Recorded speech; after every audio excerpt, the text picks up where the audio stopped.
And how's the weather today in Poznań? Sorry? How's the weather today in Poznań? Oh, very hot. Plenty. I see. It's overcast here. I think we are online. We are live now. Friends and mitro, dosto, yaro, dushmano, dento, parento, derindio, parindeo, sat kartar, Vaheguru Ji ka Khalsa, Vaheguru Ji ki Fateh.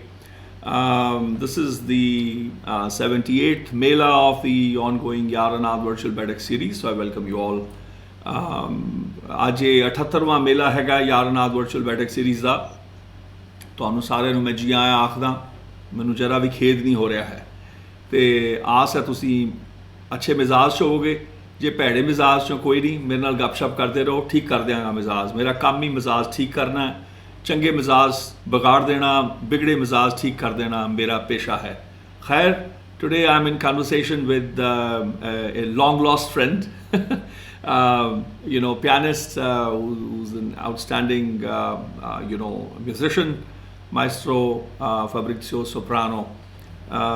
We met, 22 years ago in Napoli at the restaurant of Luciano Rondinella, one of the great Neopolitan singers, musicians, and in a family which has seen served music and culture of Napoli for nearly 7 generations. His daughters, Francesca Rondinella and Emilia Rondinella, are very dear friends and their family. And so I was very delighted. Thanks to Czeslaw, I got reunited with Fabrizio. And Fabrizio is married to a Polish lady, and he's now sort of flying between, not nowadays, he's caught up in Poland, but he does a to and fro between Napoli and Poznań in Poland. A couple of words about Fabrizio. Is born in Napoli, Italian pianist. Fabrizio Soprano studied at Rome's Conservatory of Santa Cecilia under the guidance of Aldo Tramma. Then going on to study under Maestro Vincenzo Vitale, the leading authority in the Neopolitan School of Piano. I'm really curious. I'm going to be asking him to enlighten us about that particular school today. He went on to study under Michele Campanella at the Ravello Piano School and then attended masterclasses in the United States with Emmanuel Ax. Soprano has performed across Italy and abroad, of course, Russia, England, France, Germany, Poland, America, and China. I don't see India there, Fabrizio, but I've virtually brought you to India. I'm in New Delhi, so you can add you've been to India. Virtually, of course. Right. And of course, he's performed at major venues, including the Kennedy Center, La Salle Gaveau. How is it pronounced? Gaveau. Yes, that's in Paris. Yeah. Okay, that's why. Then it'll be La Salle Gaveau. La Salle Gaveau, okay. The Marble Palace and Schumann's house to popular and critical acclaim. Can I underscore it, critical acclaim? I'll see how many journalists, friends, and music respondents you're in love with, and how many you hate. We'll talk about that, Fabrizio, in some time. While in America, he was exposed to jazz and rock. I like the term exposed to jazz and rock, and went on to collaborate with international personalities. Today, his music strikes a chord between the classical inheritance and the new language of the avant-garde. Soprano is artistic secretary of the Italian chapter of the American Lizst Society and has performed at Rome's Parco della Musica on the occasion of Liszt's bicentennial. Welcome, Fabrizio. My pleasure to with you. I'm so delighted to Me too. To be in conversation with you. So allow me to, in fact, I should just say a couple of words of your introduction in my mother tongue, Punjabi, if you don't mind, which is very similar to, as I always tell my Italian friends, tu come stai, tu kime hai, is it tu kime hai, tu come va, it's very, Punjabi, Neopolitan, very similar, very, very. Yeah. Makefa, oh ki hoya oye. See, the expressions are very similar. Yeah. What are you doing? Oh ki karan rahe ho, tu makefa, like that. So we very, we're like long lost cousins in a way, Neopolitan and us Punjabis. दोस्तों मेरी बड़ी खुशनसीबी आज मैं बड़ी खुशी है कि तकरीबन 20-22 साल बाद मैं मिल रहा हाँ फैब्रिज़ियो सोप्रानो नूं। ये भी नापोली के जन्मे हनगे और ये रोम की जी बहुत वड्डी कॉन्जरवेटरी है संता चिचिलिया के नाम की उत्थे इन्होंने पढ़ाई की आल्दो ट्रामा के अधीन। फिर इन्होंने बड़े बड़े उस्ताद विंचेंसो विताले के अधीन इन्होंने अपनी शिक्षा जारी रखी जो कि बहुत वड्डी एक अथॉरिटी है, यानी कि उन्होंने मुहारत है। जिहड़ा नेपोलिटन स्कूल हैगा जिहड़ी धारा है ज्ञान की धारा पियानो बजाण दी ओहदे वड्डे पांदी रहे। उस तो बाद फिर इन्होंने मिखेले कैंपानेला कोलों इन्होंने पढ़ाई जारी रखी जिन्हां दा रावेलो पियानो स्कूल विच वो पढ़ाउंदे सन जो कि, और इन्होंने फिर मास्टर क्लासेस कुछ लईयां एमैनुअल एक्स दे कोल अमरीका जाके। इन्होंने सारी दुनिया यानी कि वड्डे जिहड़े केंद्र हनगे दुनिया के पश्चिमी संगीत के उत्थे वजा चुके ने, खास करके रूस विच, बरतानिया फ्रांस, जर्मनी, पोलैंड विच, अमरीका ते चाइना विच। ते वड्डे जिहड़े थां ने जिद्दां कैनेडी सेंटर पेरिस दे विच ला साल गवू करके हैगी ये जगह, मार्बल पैलेस है, और शुमन हाउस जिहड़ा हैगा वो बहुत उत्थे इन्हां नूं जिन्हों कहिए वड्डे विद्वानां ने इन्हां दी सराहना भी कीती जिहड़े लिखारी हनगे। अमरीका जो रहे उदों इन्हां दी वार्ता जैज़ ते रॉक संगीत दे नाल भी हुई जिहदे बारे मैं अज गल करांगा इन्हां नाल बाद विच।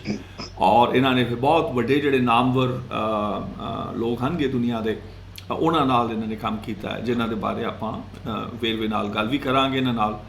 और ये आर्टिस्टिक सकत्तर हनगे जिहड़ा इटैलियन चैप्टर हैगा अमेरिकन लिस्ट सोसाइटी का। तो जो 200 साल मनाया गया उन्होंने उत्थे परफॉर्म भी किया सी पार्को della musica नामक स्थान दे विच। So here we are, Fabrizio. So I want to explain a little bit something from all what you said about my past, because listening like this sounds also very confusing, because there are many things which is not really usual in the life of a classical musician. I lived in many places, because now I live in Poland, but I lived in the States. I was for a long time in Great Britain. Of course, I born in Italy, so I spent time in many different cultures and got interested in many different things that probably if I was going to stay only in Naples, I would never discover. Yeah. So this is, on my point of view, is a richness that I try to keep. Like, for example, when you say that, I was exposed to other musical genders, which is kind of true. I was really exposed because I was not really looking for that. I only had like friends. Very well said. That started to bring me, to some like jazz concerts or something, which I really didn't understand at the beginning. So it was not something that I was looking for. It was something that just happened. And after a while, I started to learn a little bit, or learn how to listen to something, because actually this is also a conversation that we had a couple of days ago with Cecilia about for example, Indian music, because he was explaining me so many things that I couldn't even imagine. Okay, I don't want to go out of so I started to practice and to study as a classical training in the Conservatory. In the 70s and in the 80s, the classical training in Italy was very strict and was completely different from today. So the piano course in Conservatory was lasting 10 years. I see. Which means that if you were getting in your piano class at 13, 14, you were coming out from the conservatory, which you were a mature man almost. So it's a very important time of, that for your personal formation, for your personal development. And also the relations with the teachers were different, because can you imagine that my main teacher, which is Aldo Tramma, that you just mentioned before, he met me the first time that I was like 13, maybe. And I left from the conservatory, because then I did also different courses and also composition and whatever, so it was a little longer. I left the conservatory in Rome that I was like almost 26. So he really grew me up, you know. And so the relation is very unique in this sense, because the students, for the students, the teacher became also kind of second father, from which you learn a lot of things, not only concerning music. Music is just an excuse, it's just a thing to share something, but through the music, you learn also, you know, about life, about personal relation with others. It's an incredible relation, which is totally different from the normal relationship between teacher and student in a lyceum, for example. You know, because you go there, you have your lesson of history lesson, for example, or geography or whatever, but your relation with your teacher is based on that topic. With the music, it becomes completely different thing. Also because, as all the arts, you know, music should need to express something which words cannot express. So the personal bound goes much beyond the normal one. So I remember. So let's get back. I started as a classical musician, but I had before we go there, the signal is suddenly gone, very pixelated. Are we sure the Wi-Fi is not being used in your site? Sometimes if it is, you're not streaming. There was an internet issue here. There is nobody is live at your end, no? On Facebook. Can you hear me? Yes, there is some problem of connection sometimes, but yeah. So the Wi-Fi signal only we are using, no? Your end, or it's being used for streaming. Are you streaming live also, Facebook? Sorry, can you say it again? Are you streaming live at the same time using the Wi-Fi on Facebook? No. Okay. Yeah. So we nobody else should use the Wi-Fi connection. So that somehow takes away the data or something. It just distributes that. Yeah. Let me okay. dial you back. There was a problem. Let me just dial you back. Let's and then we'll continue from that section. Okay. I don't want to miss all that he's in again. And we'll hope that it won't. There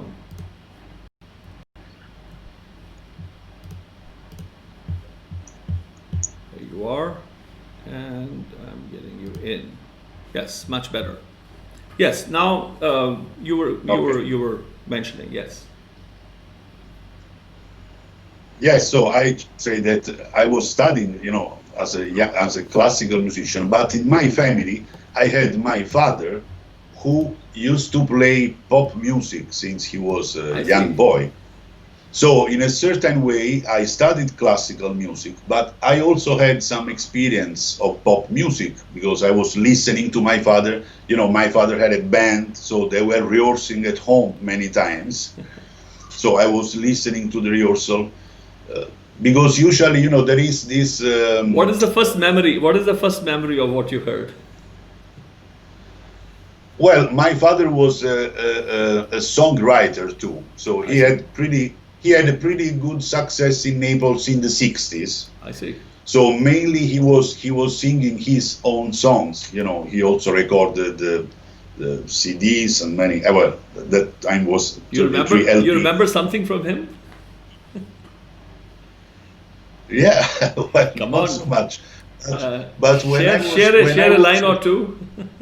When I was a little boy, my mom used to bring me in the room where the orchestra, the band of my father was rehearsing, and I was falling asleep just listening to the rehearsal.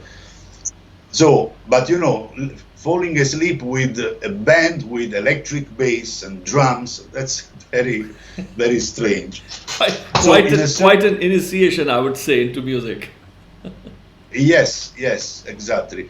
So in a certain way, I was familiar with pop music, you know, which many classical musicians are not, because the training is completely different, and you know, you have to discover things, applying it on your practice. When I went to the conservatory, I already knew some harmonic bass, you know, I knew the chords, I knew the things. I could sing a little song by myself and accompany myself before to start practicing, to study in conservatory. So I think that this experience for me was very important, because, for example, many years later, and here we go back to our meeting, I started to play with Luciano, Rondinella, and Francesca, and Amelia, while I was studying in conservatory. You know, I was young boy. Yes. But I could do it because actually the first pianist with them was a friend of mine that was playing every day in that restaurant, that club that you remember, every day. And so he was exhausted. And once he called me and said, listen, can you come and maybe we share the week together? You know, like you play 3 days, I play 3 days, so it will be not that heavy for any one of us. And so I accepted, and he introduced me to Luciano, to Francesca, to Amelia. But I have to tell you that if I was only a classical musician trained, that was going to be impossible to do. I see. The fact that, you know, for me it was easy is that I knew already how to face the pop music or whatever. I mean, I still had many things to learn, but, you know, I was able to start. And so that's how we started then. And I worked with them for almost 20 years. Wow. I mean, I worked with them until they had the club opened. You know, I was playing. And then even later, when Luciano closed the club after, I think, 14 years, something like that, we still kept working together, you know, on concerts, on many different things. We went out also with Francesca and Amelia, went to Belgium, we went to China also with Francesca. I mean, we were going around. I was playing with Luciano alone, I mean, just for private recitals or something like that. So then, that was really a long, Wow, that's an amazing association. long cooperation. And I have to say that I learned many things from them concerning the Neapolitan music. Right. Because, you know, usually classical musicians look at the pop music or folk music like a little bit, you know, okay, this is a lower level, which is not true. It's only different. It doesn't matter, you know. Music can be high level or low level. It's not depending from the gender, from the style. It's depending from the music itself. I remember, Fabrizio, the first time when I was there, and after the concert, I, of course, was complimenting Luciano, and like her hands were still shaking, and then I was about to say that, look, people say folk music is like this, but this is not folk only. And Francesca's mom angrily said, but this is not folk, this is classical music of Napoli. And I loved it. I loved it. I said, that's what I was about to say. That if this is folk music, then what will be classical music? Can you tell me? To stop this nonsensical divides is how I'm also fighting here. I've been successfully so. So I remember that. I have to say that besides the fact that Luciano was a great singer and great, he knew a lot about it, but the entire family was pretty funny because they were, you know, sometimes like a typical Neapolitan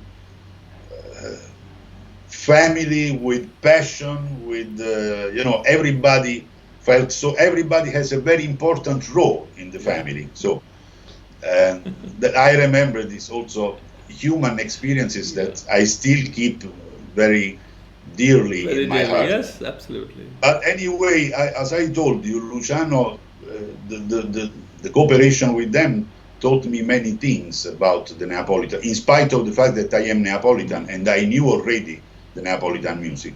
But really, the first months or two that I was playing with Luciano, I was very impressed by his way of interpretation, his way. I mean, he has beautiful voice, that's okay. But, for example, the way he was making a pianissimo was something really, I never heard it before, because I was listening to him close to the piano without microphone. And that's very different, you know, because with microphone, everybody can be a little better.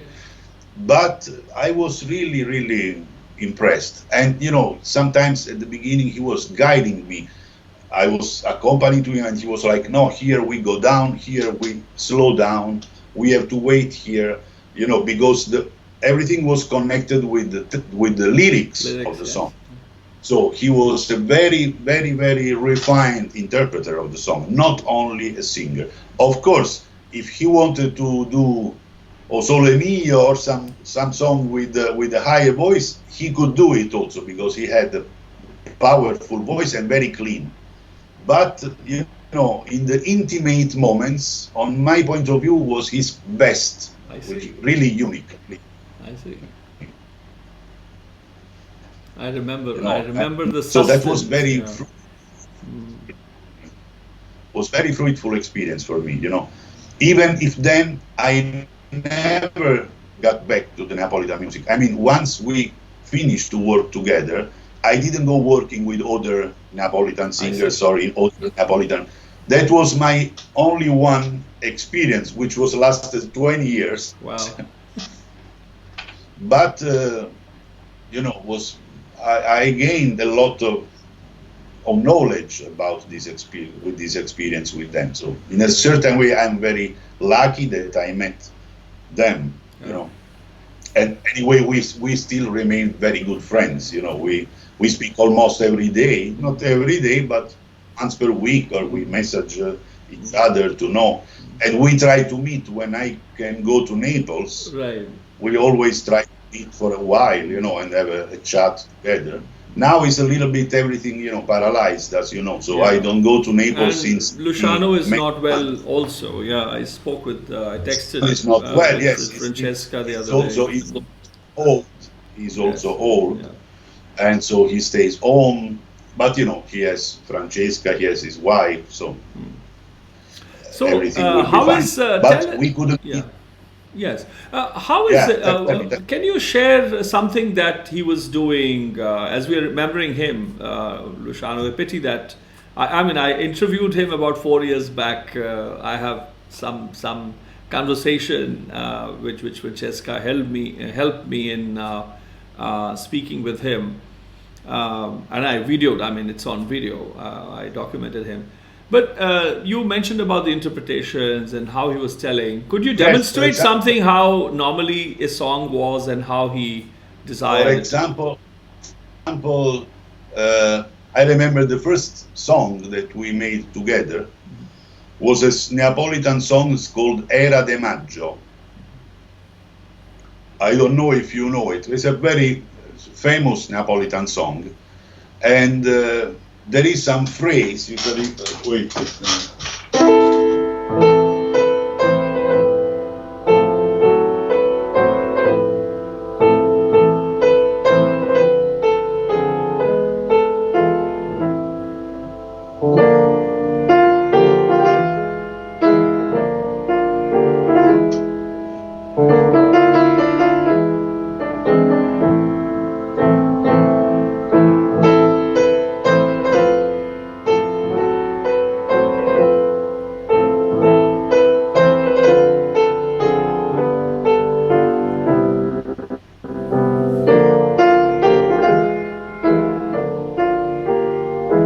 Now here there is a phrase that melody means.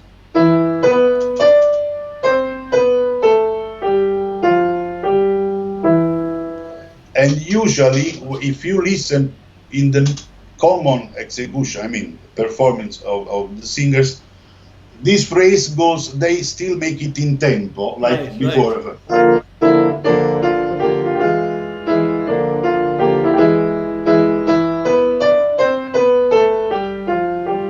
Yeah. They keep the tempo. Yeah, but he's slowing down. Luciano, yes, Luciano was going really to stop, like.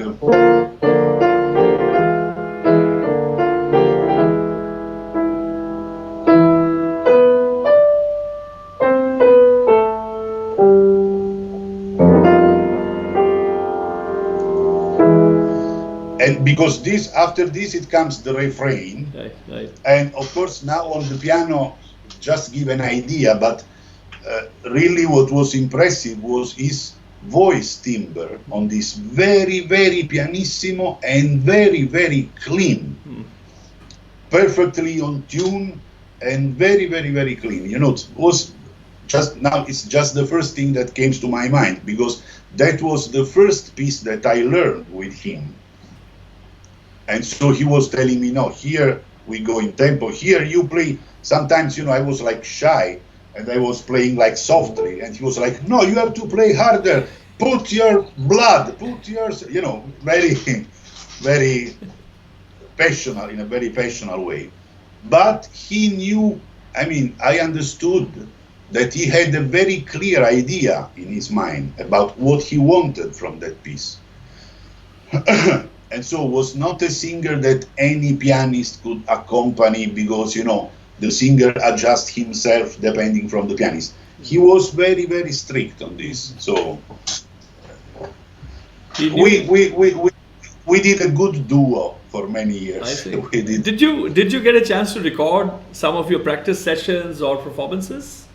You know, I think there are some recordings made by them, maybe sometimes by someone with the cell phone, or that, and I am sure that probably Francesca must have something.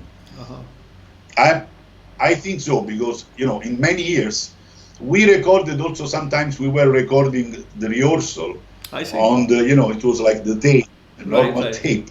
So I was going with the tape at the rehearsal and recording at the beginning, just to then listening at home and trying, you know, to, because it was a kind of new field for me. I really didn't play a lot with singers. I mean, I didn't play a lot with other people, which is an incredible limit for a musician. But, you know, we have this instrument and an unbelievable repertory that allow us to play alone for a lifetime. You know, if I was playing, for example, the flute, playing with someone else was from the beginning of my musical life. But pianists can be, if they want, they can be alone for a lifetime, you know, because they have a lot of music, they have an instrument which is complete and doesn't need any. So I played not so much with singers, not so much chamber music. I would like to play more chamber music, for example. I did, but I could do more, really. But I am always involved in some practicing for some solo recital, so I get, you know. And so for me, that experience with them, even if it's a different style of music, but was the only one experience that was lasting 20 years, cooperate, you know, playing together with someone else. But at some point, I knew what they wanted without they were going to say it. And they knew what I could give them. So it was, you know, a symbiosis. After many years, was a symbiosis, absolutely. That's fantastic. And still, you know, sometimes the funny things is that, for example, with Francesca, still sometimes we met and we performed again in some, I don't know, concert or private recital, and we did something that we did last time 18 years ago, and like a miracle, it comes out automatically, you know. It comes out with with the breathe and the tempo and everything, everything come back to the memory, which is pretty impressive, Yeah, indeed. So, but this is for one side, the first part of what you said before about my good musical growing up. Then, when I moved to the States, as I told you, I started to listening to jazz, to listening to other styles of music, and I heard incredible also musicians, incredible jazz players. And I started to understand also the jazz, because at the beginning I didn't understand anything, absolutely anything. It sounds to me like a huge chaos with everybody does what they want. And then, because I was mistaking and I was comparing the way to listen that music the same way that I listen to a Beethoven symphony, which is a totally wrong point to start from. So, slowly then I started to appreciate, because I started to understand. I think always that, because this is, for example, also a problem for classical music in Italy, the listeners, the audience, is always less and less. When I play concerts or I go to some classical music concert, I see in the audience probably the youngest one is 75 years old. So, of course, I ask to myself, who will be in 30 years in this, in a theater or a classical music concert? Probably nobody, because young people, they don't go. And this is because they don't understand the music, because they don't have instruments to understand the music, It's like if if I give you a book, if I give you a present and give you a book which is written in Japanese, you open it, you look, don't understand, and just put it down. But if you know Japanese, you probably read, and maybe you find something interesting too. So, that's will be a long question, but I think that it's hard time now for classical music, mostly all over the world. But in Italy, it's a little worse. Right. But I think that is a situation which is everywhere. The problem of, even in the Gurbani Sangeet tradition, there's a Delhi Kirtan Sabha, which is of some of the top bureaucrats, lawyers, and military people, and all these guys. They have a society, and every Sunday they meet. And I see that unless it is at the residence, there are no youngsters. There are only retired people or over 60, 70. That the youngest age would be in the 60s. Seldom you have people from their 40s or 30s. Younger, none. And so what do you think? Why it happened like this? I don't know if Europe has had similar problems, but yes, places like Poznań had that. Punjab, my region on the planet, is split in two countries right now, almost like the Berlin Wall was East and West Germany. So Punjab is split. It was it was its own nation, and in 47 millions of people perished, and so many maestros we knew, villages we knew had produced music for hundreds and hundreds and sometimes even thousands of years. They just perished in the idea of forced ethnic cleansing and migration, Muslims going one way, Sikhs going another way, Hindus going another way, and so on and so forth. So suddenly in the later 40s, or in the 40s itself, and 50s and 60s, the priorities were food. And when you're unsettled, uprooted from your, it's like a tree, when it gets uprooted from its native habitat, its roots are exposed and it dies a quick death very soon. And very few things live on. If a seed, a fruit falls in the right spot and land's the right way, maybe a sapling would grow, but the land's different, the environment is different, because music and culture, they are not isolated items. They are part of an ecosystem. Yes. They are a civilizational harvest. But if a civilization is suddenly the DNA changes, then all those features that belong to it when it was something else do not belong to it anymore. They have become alien. They become alien to its own civilization. That I see is something that Punjab has faced. Europe, for example, has had issues. We have had so much in China, in Russia, in so many places where culture was destroyed, where systems were destroyed, musical instruments were burnt by the invaders, and so on and so forth. Heritage manuscripts were destroyed. I've seen it personally with my own people destroying intangible and tangible wealth that I had put together in 40 odd years.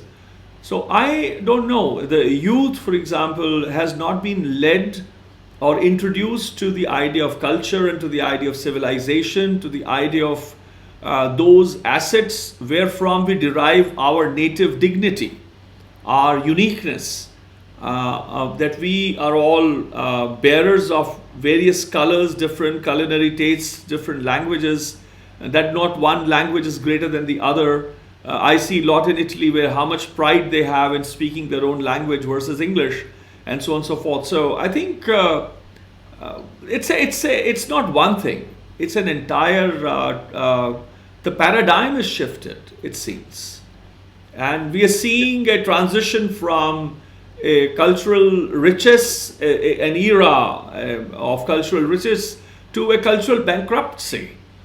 And the wheel is being invented anew without any relationship with how many kinds of wheels were invented. I don't know, it's ignorance. It's not even ego. I think it's ignorance. Yeah. And so what do you think what we musicians should do? Should we it's a very, very important question, but I hate you for that because you're turning this into an interview of me or a conversation with me, and you're being a bad Neapolitan. Instead of playing, giving illustrations of your music, you're coaxing answers. But it's a very important. I think these are conversations, and it's Just to share, I appreciate that. No, I appreciate that. I'm just teasing you. I think I see as a bearer of knowledge. I think about 70 odd years ago, I said in one of the conversation, I shared this anecdote. Ustad Alabad Rahimuddin Khan of the Dagurwani, predominantly, because in the beginning everybody knew all the styles, all systems. They were versed with it. They had comparative studies. He was asked about a few budding stars at the time in the 50s.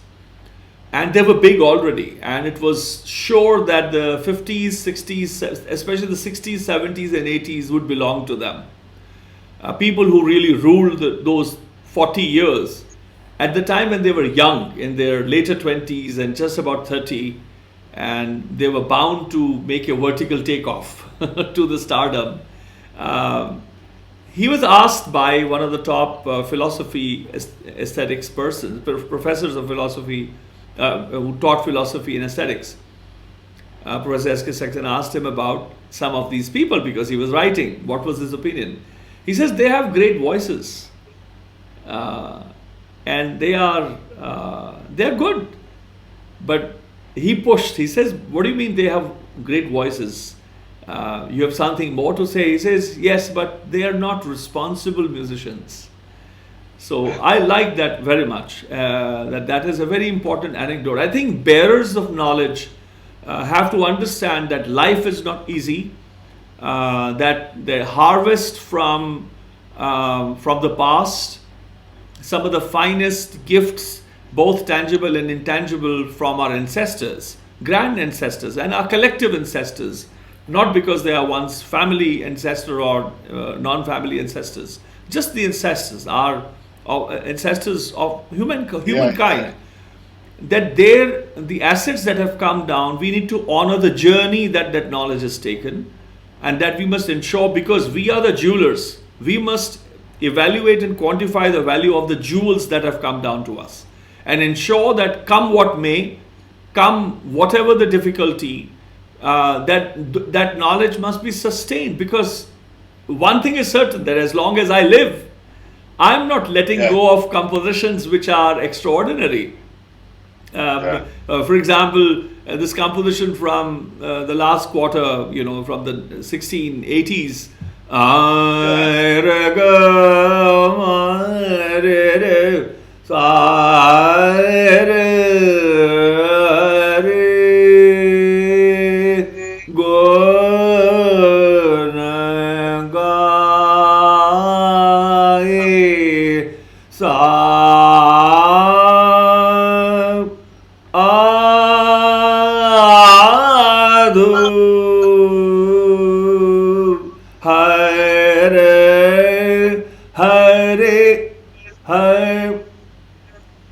I'm forgetting.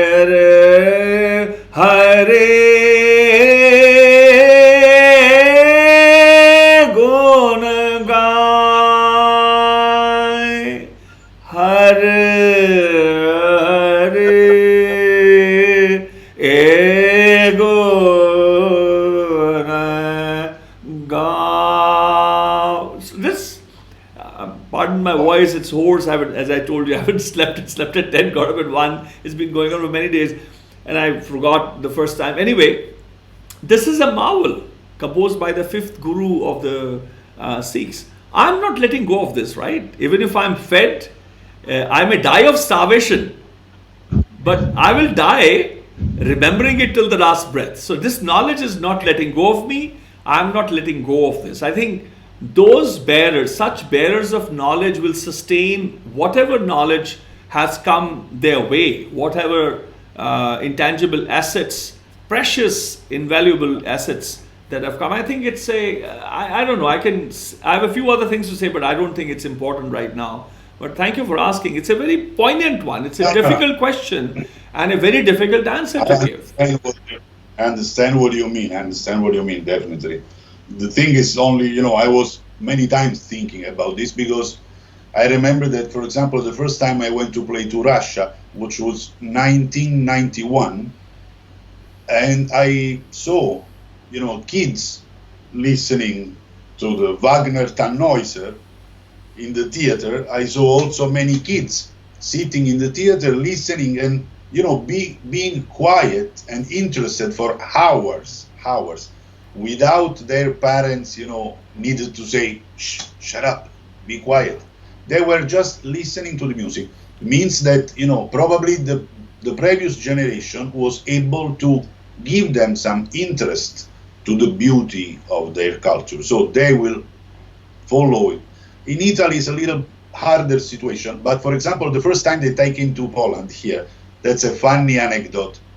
I went to Warsaw, and in Warsaw there is this huge garden dedicated to Chopin, and around the garden there are some marble bench with something on it,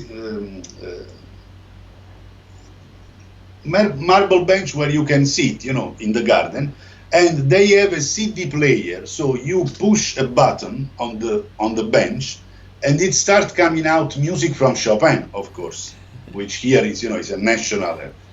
And so I saw a mother with a 5-year-old daughter, and the daughter was going around next to the bench, and she pushed the button, and of course music came out, Chopin Polonaise.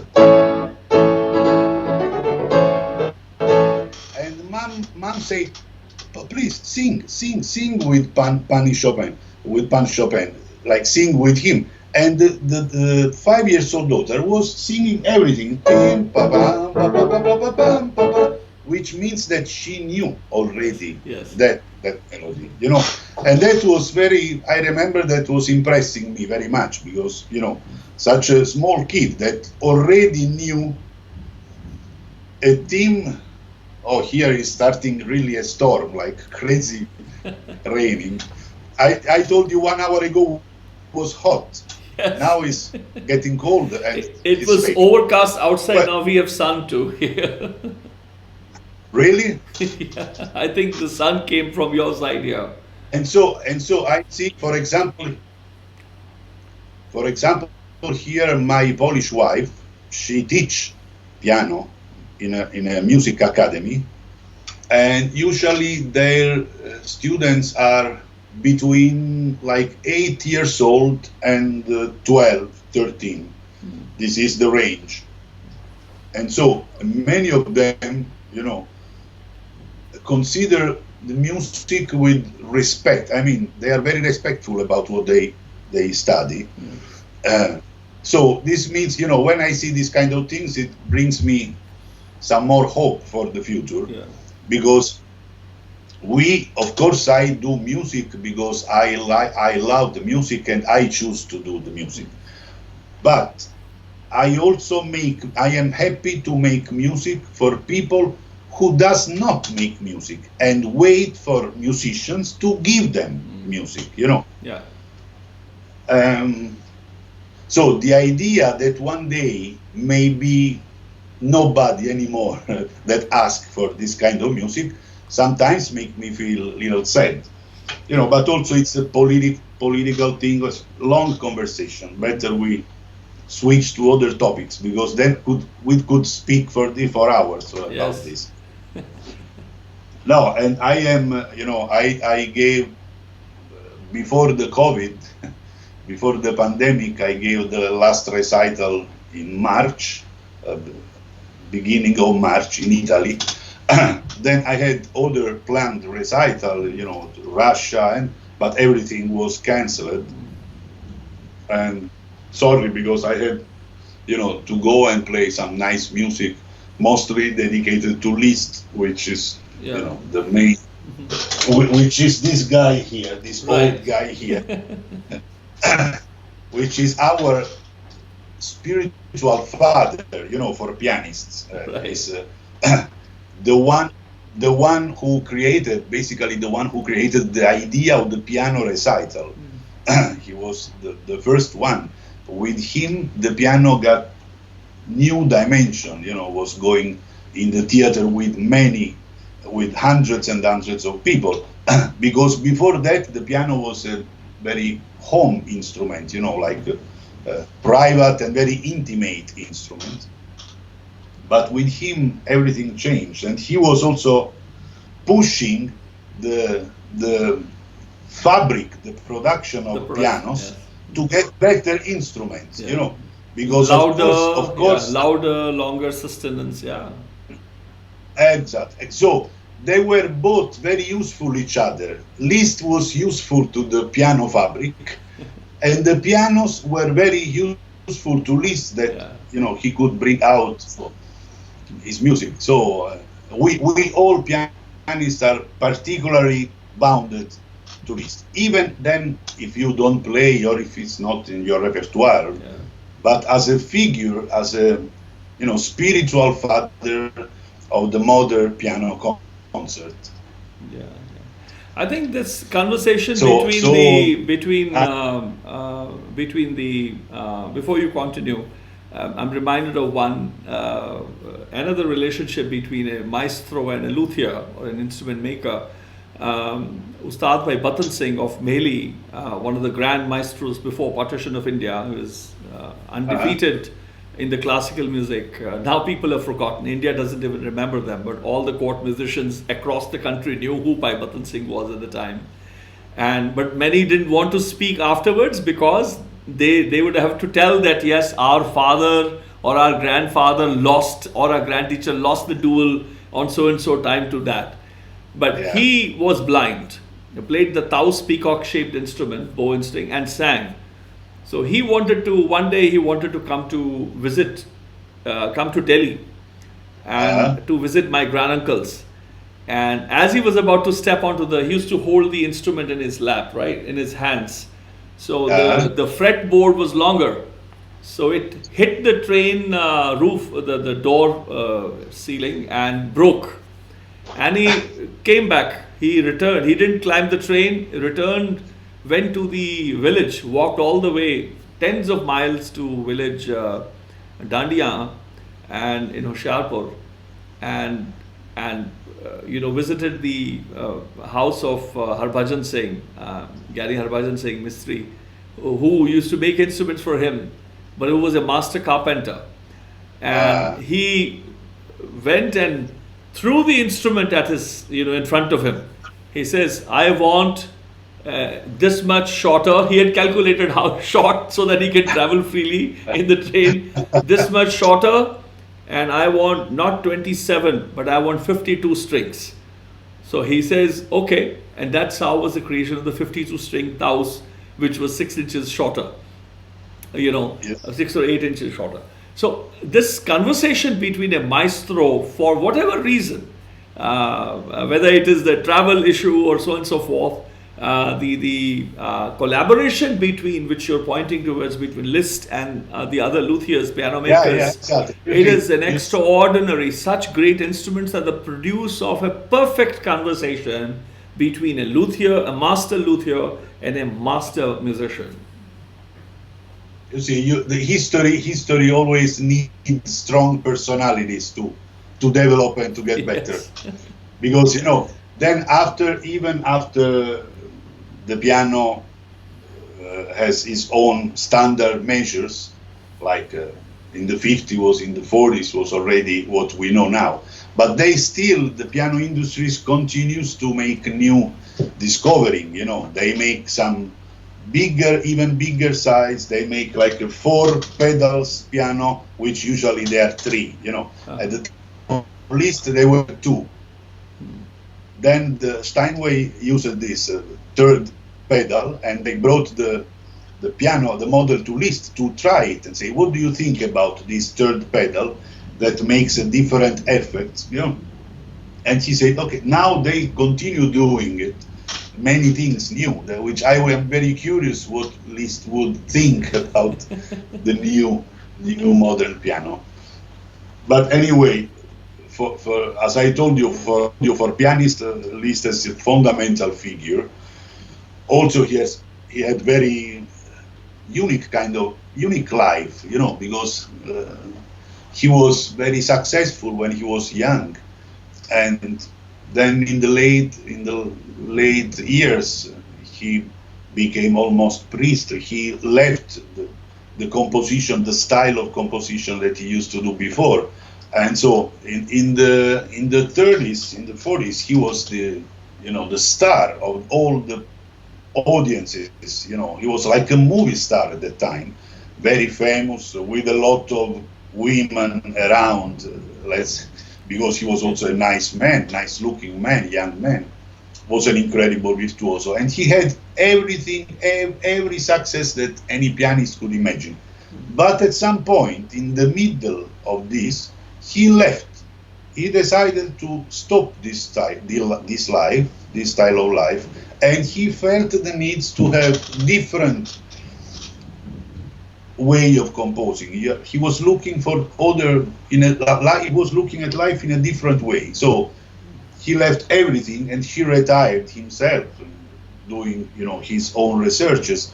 And when he was going to play his music, last year's music, he was not successful. People didn't like him, So it's there are many books, but I mean, what I wanted to say, that it's also a very fascinating personality, and all pianists study not only Liszt music but also Liszt life, because it's really unique, life, very strange. He did a very strange road, which is so strange that means that he surely needed it. It was not just like for fun or just to be original. And this comes out from many things of his music, you know. But by the way, that was just connected because I am sorry that I cannot go to play this music in the concerts that were cancelled with the COVID. But can you still hear me? Because I see some connection problem. Yeah, so let me call you because I'd love to hear. Let's go to Liszt before he left everything. It'll be great if you can give some illustrations, and then to the later. Let me reconnect you. Let me try and call you back on Skype. Yeah. Okay. Yeah. Wait. Okay. I'm gonna call you back. Yeah. Let's see. Let me restart Skype. And I hope we'll have a better connection, people.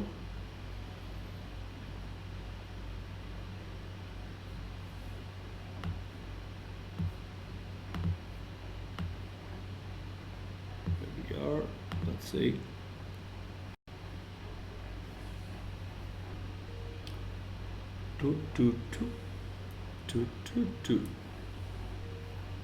Skype has never changed their tone, huh? Ton, ton, ton. Ton, ton, ton, ton, ton, ton. I don't know who created it. It's boring at best. Can you hear me now? Can you hear me? Oh yeah, I can. Much better, I hope. But I see it's a frames per second. It's much less. There is a lag. I don't know.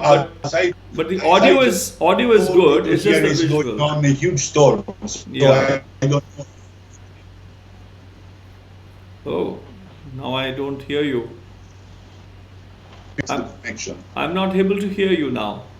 Before it was only the frames per the video frames were less per second, but now I could not even hear you. Can you hear me? Now I can, yes. The audio is a little lagged. There's a little latency. Is it the rain? Is it the sound of the rain outside? Yes. Wow, that's quite loud. Yes. It's lately it's doing very strange storms in Poland, because usually Poland has a rain like Great Britain, like light rain lasting long. Yeah. But lately are coming very strong storms, which is more like Italian style, like while you are walking, huge storm, incredible raining, heavy rain, and then finish. Today is terrible there. Right. So I was saying what you asked me about Liszt. So he was, his life was divided in two main parts. The first one, when he was a star, and he was, of course, he's one of the most representative of the Romantic music, together with Chopin or Schumann or Brahms.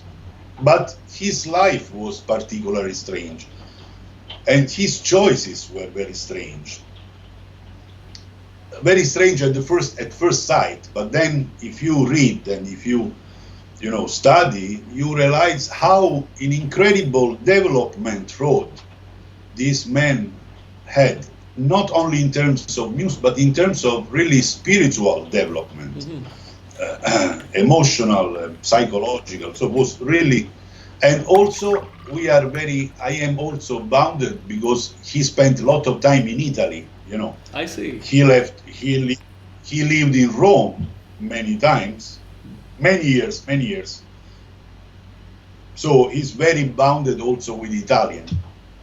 So there are many reasons, I just, maybe I can make you listen one piece. To begin with, yes. Sorry? To begin with, yes. I want to hear many, many pieces. No, I say for our followers, of course. I know. Your fans and followers, nobody's my fan. They hate me all. No, come on.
That's In the Mood for the Rain.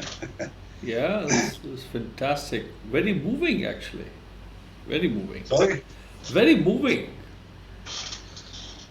I am sorry, I have to say that unfortunately the piano is very out of tune because of course you didn't have to tell that. I knew it. I know especially the notes up there are out of tune. But most of those who join, including me, are tone deaf anyway.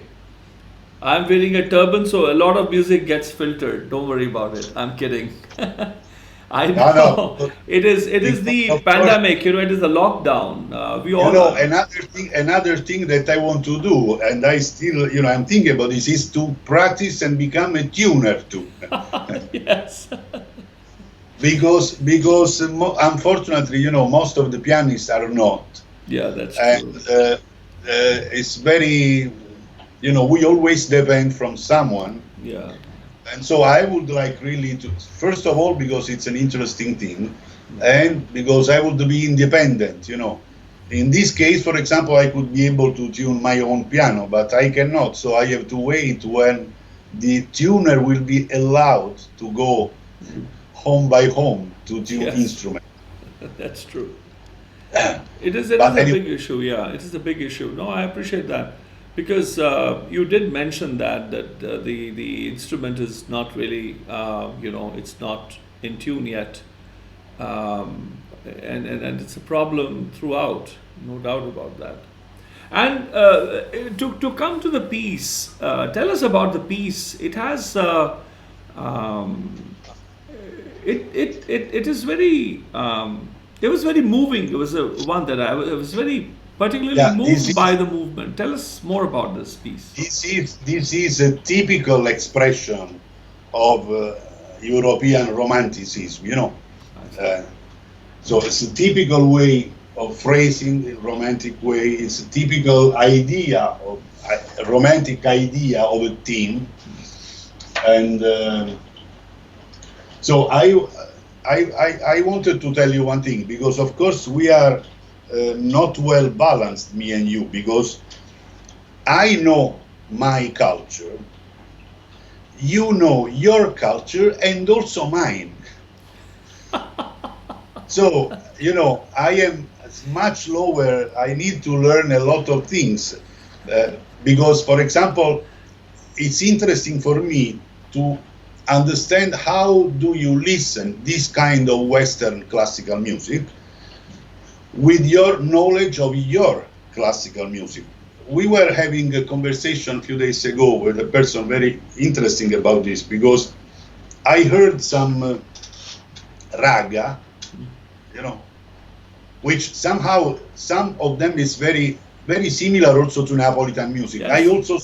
I also saw one your video where you sing O Sole Mio on a terrace. And in spite of the fact that really there are some phrases that are very similar to Indian, but when you sing O Sole Mio, when you do sing it, it sounds completely Indian. I mean, it really takes a dress up like an Indian song. But many things are really common. That's why you also say that we are lost cousins from far. When I heard this raga, which I don't remember which was, because I don't know the names or whatever, but with the fourth degree,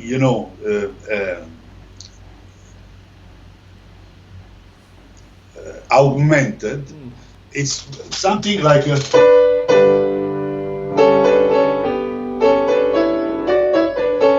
This is very, very Neopolitan music. Right. There are many old traditional, for example, tarantella, with their all based on this.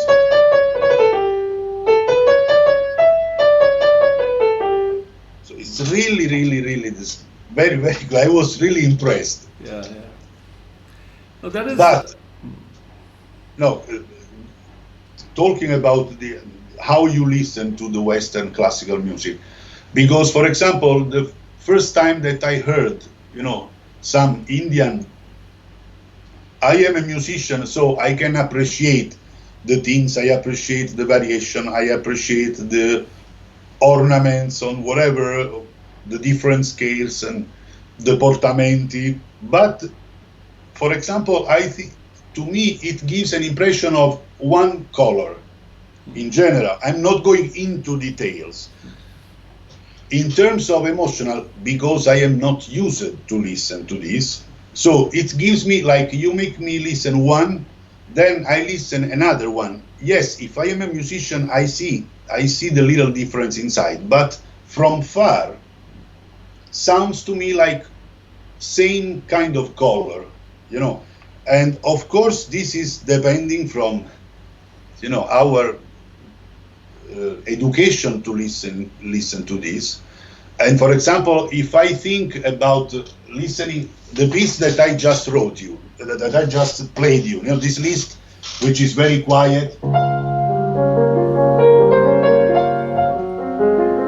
Or, for example, if I listen to a Chopin Polonaise,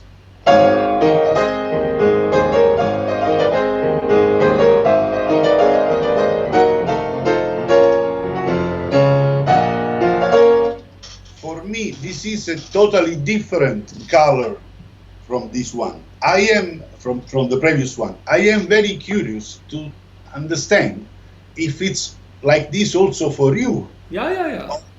For, As I for said, you. for example, I don't know Liszt's work, for example, as much as, of course, you've spent your entire life so far on that.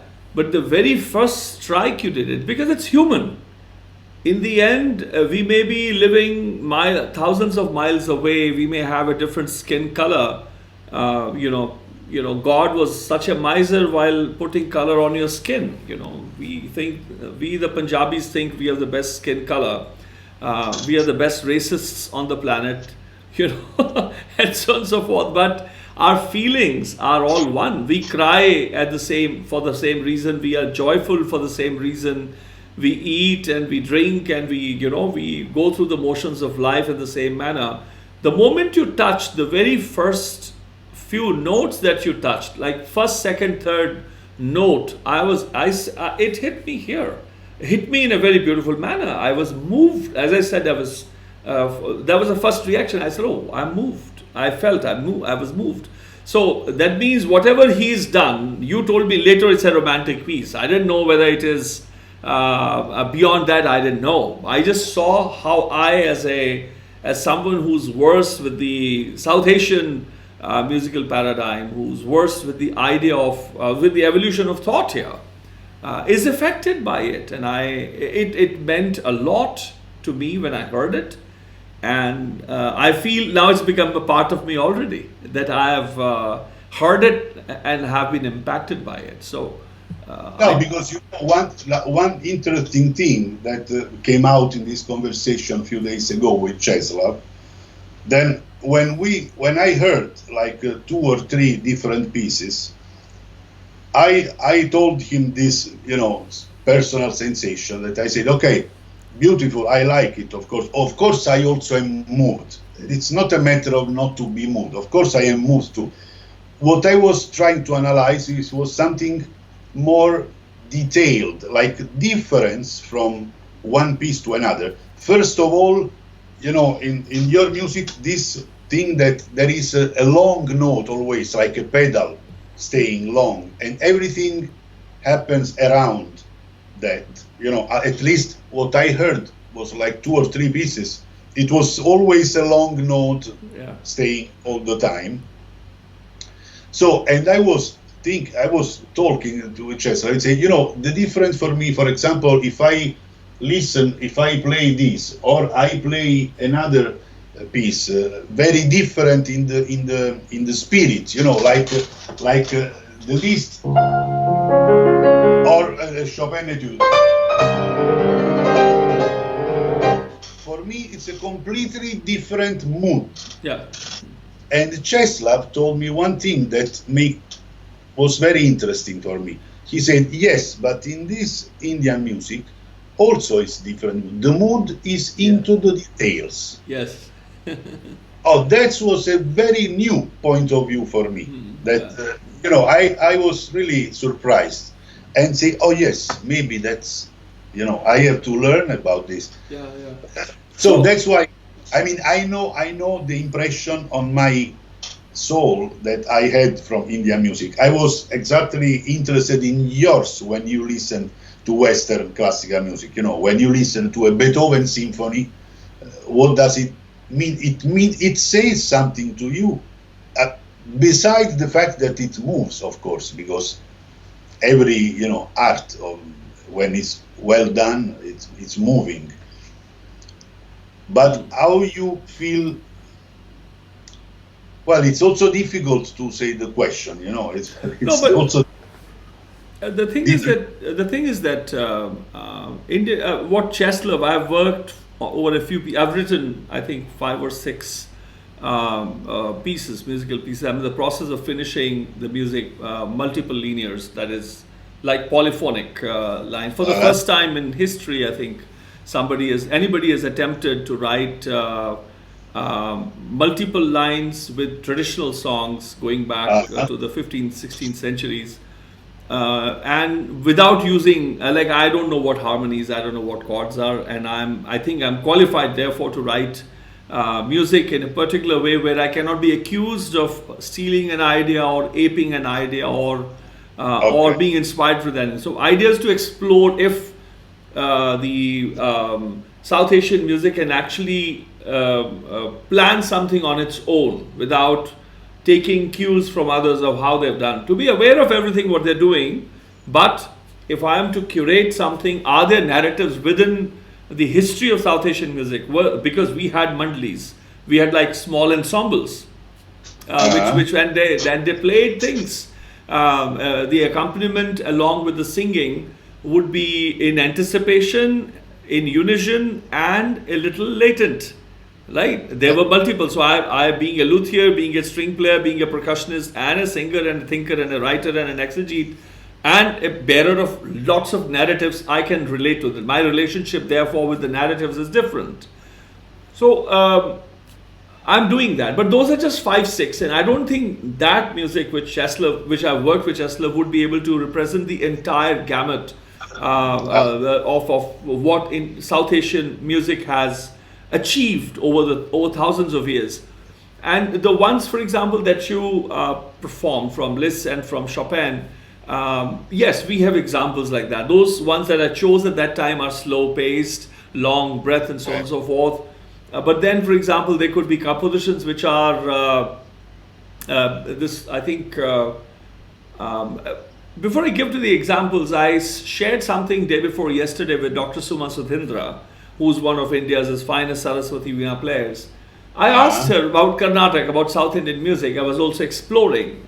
I asked her that in my music, in the music that I have studied and I represent as its custodian in chief in a way, as a grammarian and a storekeeper and its analyst, I see that there is sorrow, but sorrow which is sorrowful, sorrow which is melancholy, if I may. I'm trying to articulate it. Sorrow which is desperate, sorrow which is devastating, sorrow which has got now hope in it, sorrow which has lost all hope. They are different songs. And compositions are different, the notes would be different, the rhythmic patterns that are in use, rhythmic modes that are used would be different, the pace would be different. Even if it is the same rhythmic cycle, let's say 8 beats or 10 or 12 beats, the pace would be different. This composition, for example, and of course, she was amazed by that idea, and she's such a scholar, and she said that she's going to look into that. And for example, there is one here, the composition that was coming to my mind is, it's full of knowledge. It's like, it's a tool to enable awakening. So the music is unique for that. It is not just mere entertainment. It's not just a conversation between a man and a woman.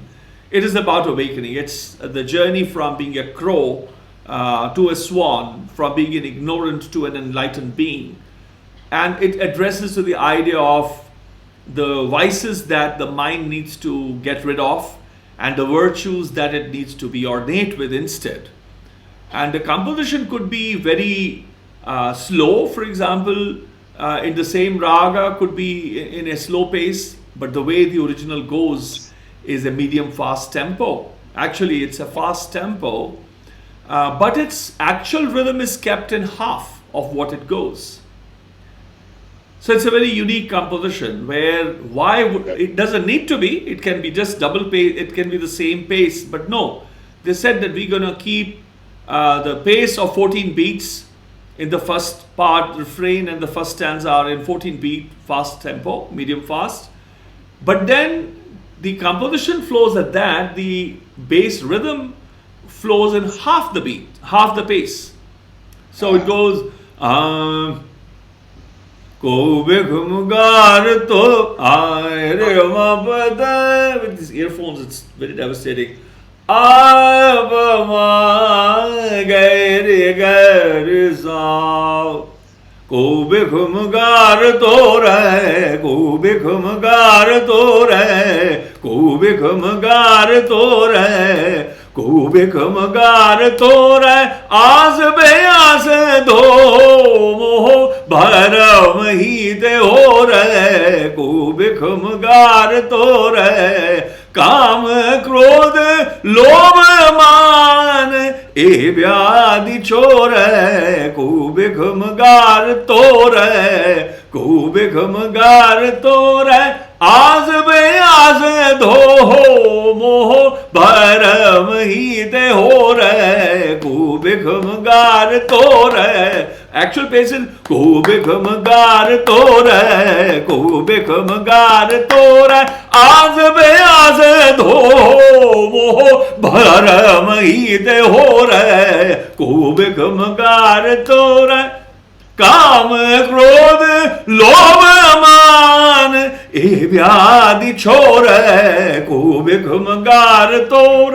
And then the stanza goes stunningly fast. Rhythm changes in same pace. Now there's a fast tempo, 12 beat.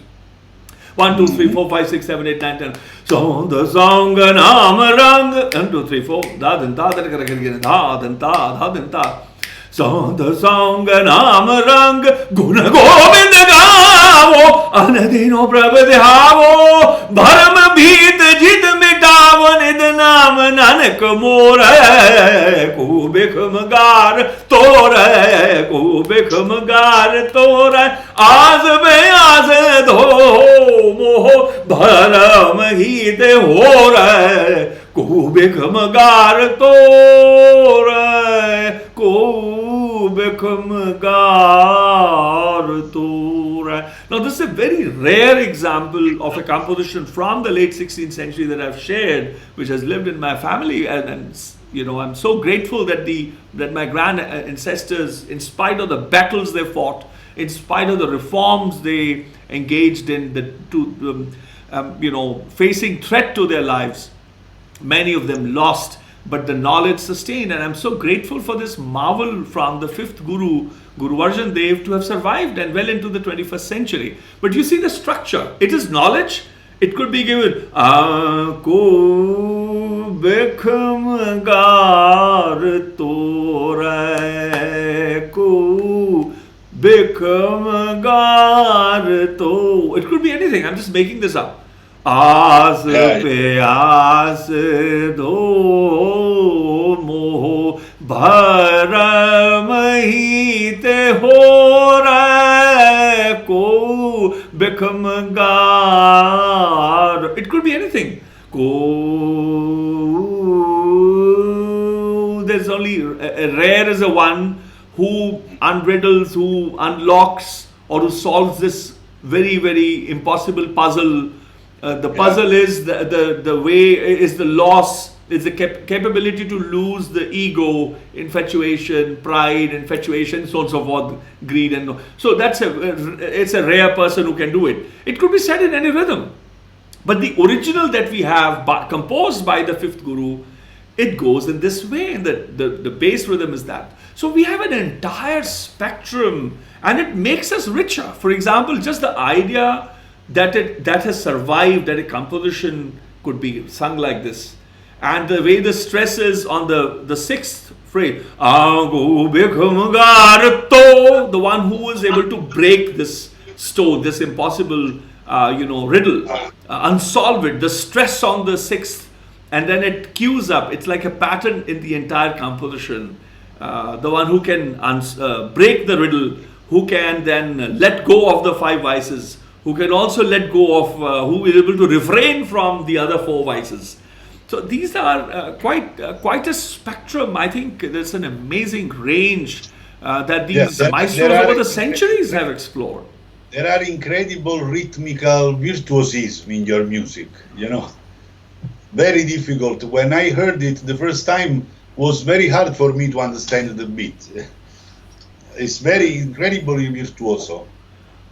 Thank you. I'm grateful actually to know this music myself. But then again, to couple it with what you asked about how I see it, when I was in conversation with even Dave Frank, one of the top jazz pianists from the US, a very dear friend for good, again, 5 years. I had him in conversation a few weeks back, and we were reminiscing. I was reminded of the time when he taught at Berklee in Boston.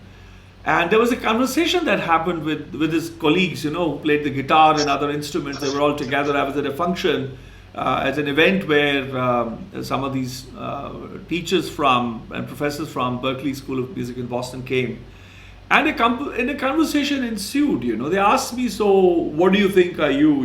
How do you see fusion? I said that fusion just cannot be. And he says that, oh, you're one of the old purists. I said, no, I think perhaps you need to hear or ask me a follow-up question about why I think like that.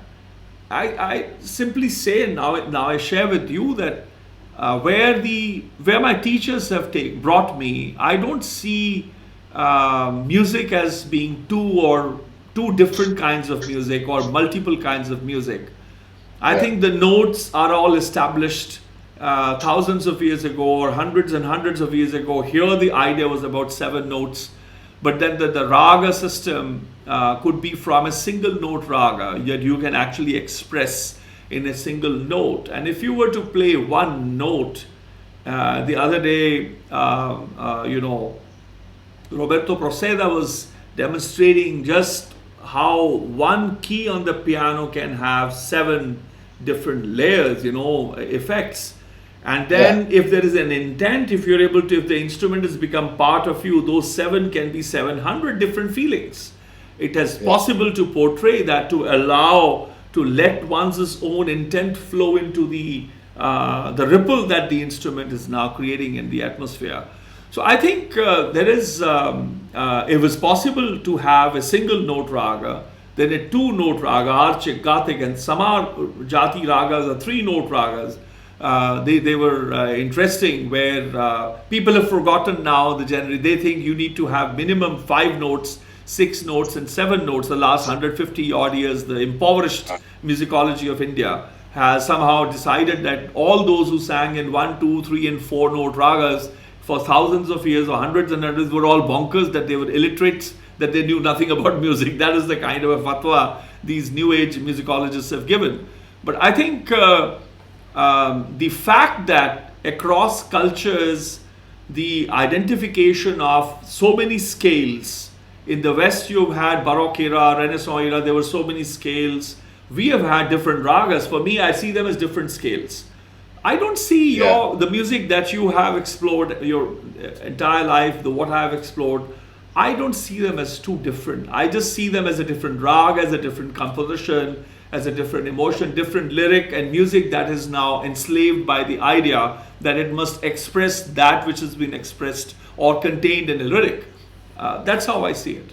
I don't know if it makes any sense. I am very interested. I'm very interested. I want to start listening to Indian music. So you will have to send me a list from where I have to start. You start and end with one maestro, the greatest Indian classical music maestro in the world. There's only one. So you don't have to go to too many people. Yeah, who is? Oh, the one you're in conversation with. I knew. I mean, I'm being very modest. This is a note of humility, with all humility. I'm kidding. I already started with you. I started with your O Sole Mio. That was a very funny video, also because it was on a terrace. I was caught up in Rome for 7 time. Yes. You were in Rome for so long time. We are Reggio Emilia. Yes. And Dr. Tiziano Rangetti and Valerio Del Monte, they hosted. You also speak Italian, right? Poco, parlo poco, sì. Oh, because once I saw you made an introduction at your live, broadcasting, maybe 2 weeks ago, 1 week ago. Yes. And you started in Italian. Yes. Parlo poco, non Yeah. tanto, sì. So when you go, what's your favorite Italian food? Neapolitan. I love the pizza there, and of course I have a few favorites. Pasta with mozzarella and the different one with basil, with capers, with separate one with melanzane. The different lasagna. You have an Italian wife, and you live in India. So in your home, it's mostly Italian kitchen or Indian kitchen or both? Well, both. But these days, because last night I had pasta, which I think nobody can make it better. It was that good, and it had total Italian flavor. We have all the ingredients from there, so we have good food. Yes. And what about you? Are you being ill-fed now For example, I am really, really South Italian person, so I need pasta every day. I see. Like I eat good pasta at lunch, and something salad in the evening or whatever. But I need to have my pasta portion every day. So here, since when I am home, that's okay because I cook. I like to cook. I also love cooking. So, but when I go out, it's difficult. For example, my wife is Polish. She likes pasta too, but she does not eat every day. She say, okay, for me, like once a week, that's fine.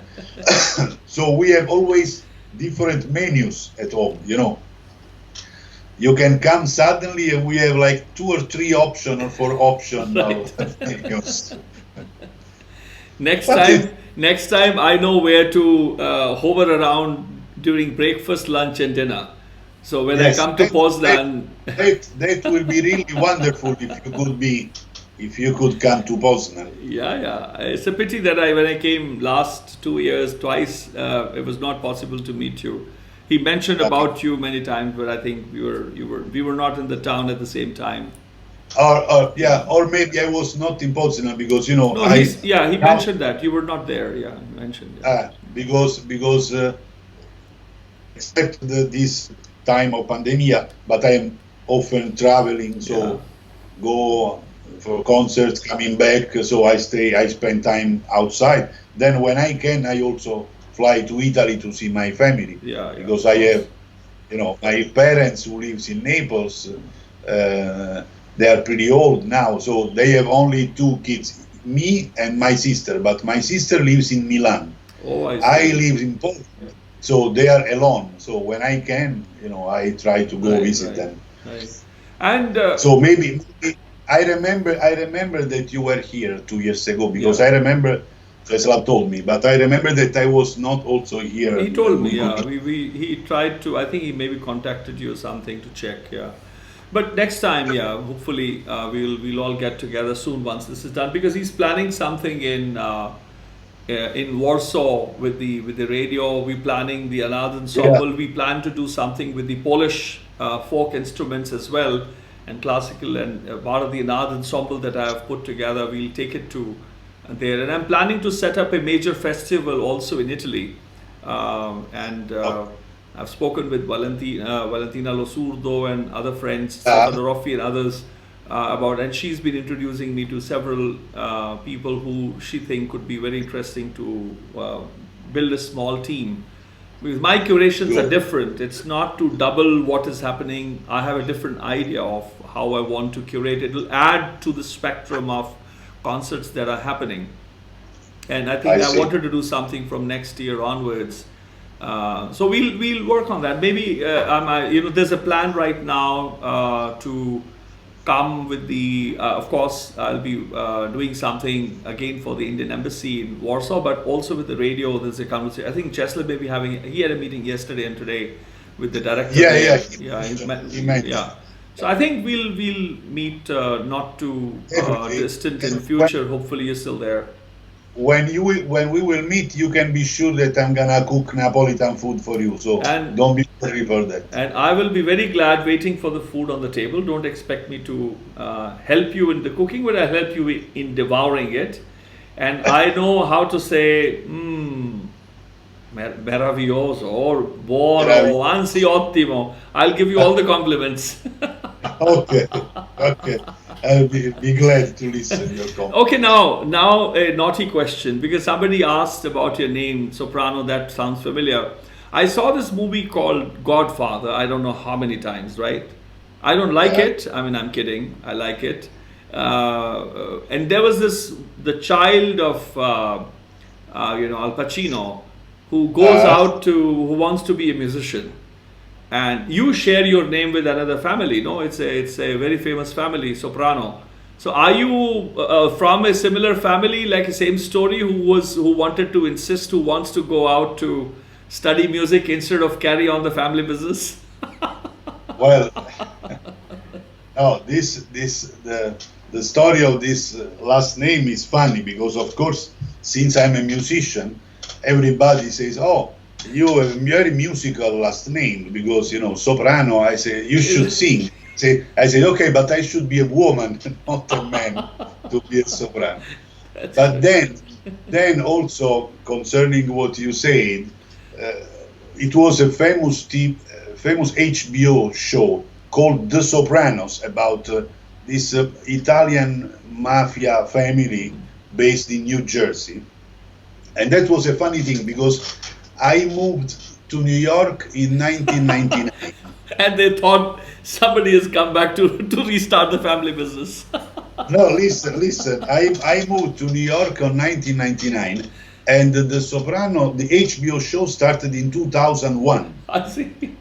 So when I moved to New York, each time I was calling somewhere, for example, I don't know, the phone company or gas company to ask for a phone service, they were like, "What's your last name?" And I was like, "Soprano." "Oh, can you spell your last name out, sir?" "Yes, Soprano." "Oh, thank you.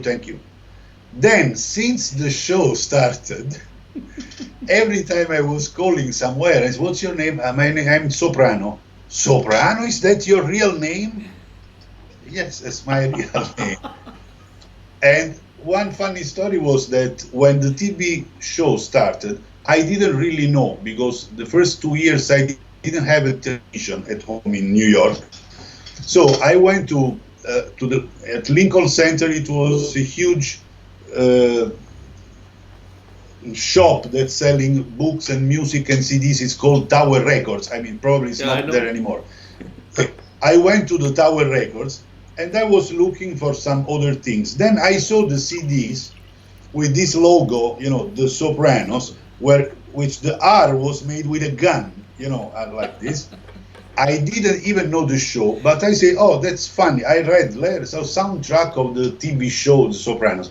I say, "Okay, now I buy one CD, I bring it to Naples to my family, just for fun, I didn't even know the show." So I went to the cashier at the Tower Records, I gave her the CD and gave her the credit card. She took the credit card, watched the credit card, and they say, "Wait a moment, sir." And she went back off somewhere. And she came back and she gave me the CD and said, "This is a present from Tower." I say, "Oh, watch how you behave." That was funny. Yeah, only because of then this show was they broadcasted it in Italy too, but many years later, like maybe 10 years ago. But I never saw this show actually. Maybe I saw only once, but I never followed it. But everywhere I go, here also in Poland, as soon as they say, "Soprano," so are you a mobster or what? Are you selling security? Well, I prefer the compare with the music world instead. I know. with the mafia world, but it's anyway. That was a typical Italian image. The medium American. I'm not talking about the New Yorkers or Chicago. The medium American middle states. You know, the imagine of Italians are all like mafia and meatballs, and you know, that's it, and spaghetti or whatever. That's so, true. but it's understandable. It's kind of fun. Yeah, I know, it is fun. Thank you for sharing that anecdote. It's fun. You got away with it. I mean, you got a gift. Wow, they knew not to charge you. lest the Tower Hill Records gets burned to the ashes next day. How dare you charge money to a soprano? That was fun. You know, I don't know. That was to be just like a kind, you know, present, or was like, but it was very strange. And to every person I was telling this in New York, everybody was surprised. They said, Tower Records gave you a CD for free. That's not possible. So, which means that also it's not a very common thing that they do. No, in America, no. That was fun. That was fun. Amazing. So let's. I want to come to Liszt. You mentioned about. Let's finish Liszt in a way. In the sense that you mentioned about two eras of his, two zones, literally, if I can say like that. One where he is the star, the success that anyone could dream of. And then the second one when he gets disenchanted. I'm reminded of Maharaj Thakur saying, you know, he had, until age 24, 5, he had the greatest patrons of music in South Asia at his feet. And then at 25, he shut the door on everybody. He just went away. And it reminds me of that. He was very, very, very fascinating person. You know, it's very interesting to read about his life because it almost seems to read like a roll of a book. You know, it's a very, very it's a character of a literature.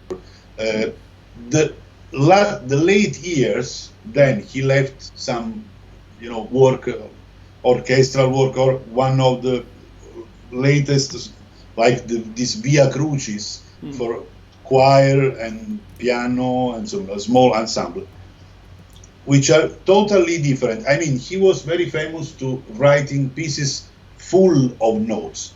He was an incredible virtuoso. And the more he was going on in his life, and the more he was taking off notes. So his music, since was very rich when he was young, very rich also with many, I would say, useless stuff, but I don't want to be misunderstood. It was very, very, very embellished because he could play incredibly well. With the time was going always to take off things, and music was becoming very dry. Oh, I see. And the last few years was almost going outside the tonality, which was an incredible principle, you know, cultural principle in his time. And since, you know, there is also a story that since you know that his daughter Cosima was married with Richard Wagner, so Liszt was the father-in-law of Richard Wagner, and last year he was hosted in Venice, where Wagner and Cosima were living. You know, he was hosted there in their home. They gave him a room also with a piano, and he was composing, you know, last pieces, last things. So, and he was so strange music that Wagner, which is definitely not an old conservative cultural man, Wagner listened to this and said to his daughter, to Cosima, he said, "Your father got crazy. The brain is not helping anymore. I cannot stand to listen these such bad notes put together coming out from his room." So he was really, in a certain way, he opened a door to the modern music. Liszt was not a person that finished an era, but Liszt opened to a new fantastic era. I see. So it's very, very interesting person, in spite of the fact, you know, also there are many different positions aesthetically about Liszt, because he wrote so much music, really a lot of music. When we did, you mentioned before about the Parco della Musica, the Liszt bicentennial, because in 2011 was the bicentennial of the birth of Liszt, because he had birth in the 1811. So we organized with the American Lizst Society and the Academy of Santa Cecilia and the Italian chapter of the American Lizst Society, we organized an homage to Liszt, dedication for the bicentennial, which consisted in the performance of the entire Liszt piano music, solo piano, without any other instrument, without the repertoire with orchestra, only the piano music that he wrote. And we had to do 7 piano marathons lasting 10-12 hours each. So we are talking about almost 70 hours of music, 80 hours of music continuously, you know. And we were a huge group. We were like about 70 Italian pianists. Roberto, anche Tesh, sorry, sometimes I speak half Polish, Italian, English, a mix. Roberto Proceda also was there. He played also. And we divided all this repertory for many pianists. And so he did a lot of production. And also, he was always searching things, because for each thing that he wrote, for example, he composed one thing, after 6 years, he took again that composition and changed something. I see. After 20 years, he took for the 3rd time that composition and changed something. So this means, besides the fact that his, editors were going crazy with him, but beside this, it means that it was a person in continuously searching for things, and evolving as well. Absolutely. So that's why I told you it's a very interesting personality. Of course, he wrote so much music and so much virtuoso music that really, if you play it bad, it really sounds bad. How to say? The difference, for example, with, Chopin, is he wrote such an incredible idea, such incredible jewels, that even if you play it bad, you cannot destroy the beauty of the music itself. With Liszt is a little different. If you play it well, it's an incredible music, but it can be easily played very badly. And when I say very badly, I mean that sometimes, above all, happen to young people, they use the music only to show how good they are on the keyboard, how fast, how strong. And so when it comes only to this, the Liszt music lose a lot, really a lot. So for this reason, there are always many different aesthetical positions about Liszt as a composer, Of course, he did also something less, of course, like everybody, maybe except for Mozart, everybody did something was higher, something lower, something came out better, something with more inspiration, something with less inspiration. I wouldn't really know which terms to use in English, but that's a normal part of the life. But anyway, his contribution to the piano and to the piano in the romantic area was the first one, the most important one still. Then later, of course, there are were many more great pianists, Rachmaninoff was one of that, but we are already talking about, the late Romantic era. That's also another stuff, because also Rachmaninoff was for many years considered by the musical critics like a serious B composer. It was not put in the very first higher class composing, which I personally don't agree. For me, it's really first class composer, and it's such also strong personalities. He knew incredibly the harmony, and he had new way to use the harmony.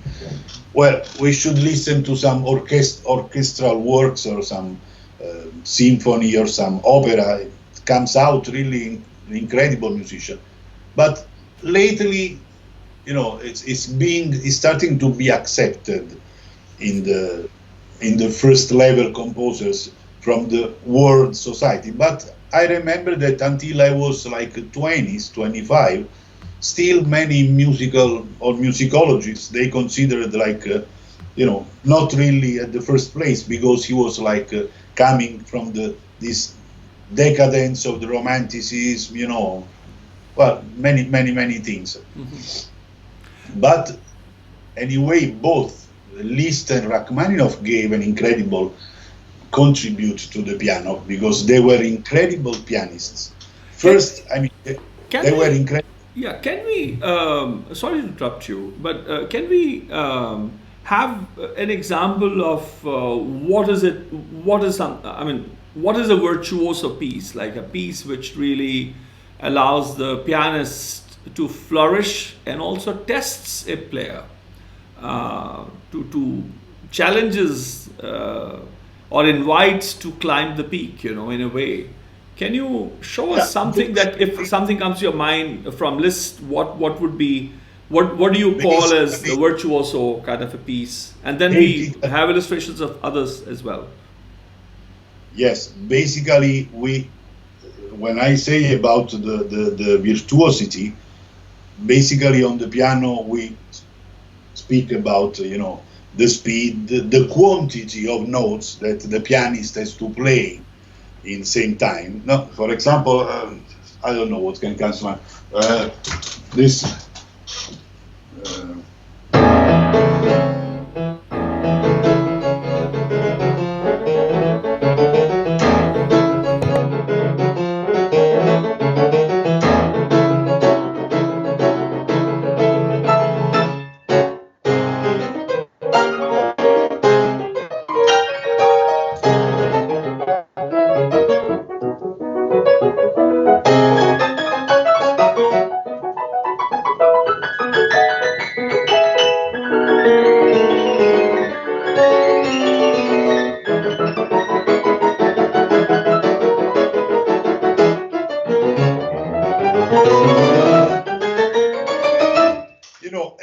Of notes to express one concept that it's already start like this in your mind, and this we are talking about the same, for example, composer that I played the first piece that I played, which was very slow, very quiet, but of course the first piece that I played it doesn't belong to the Liszt virtuoso.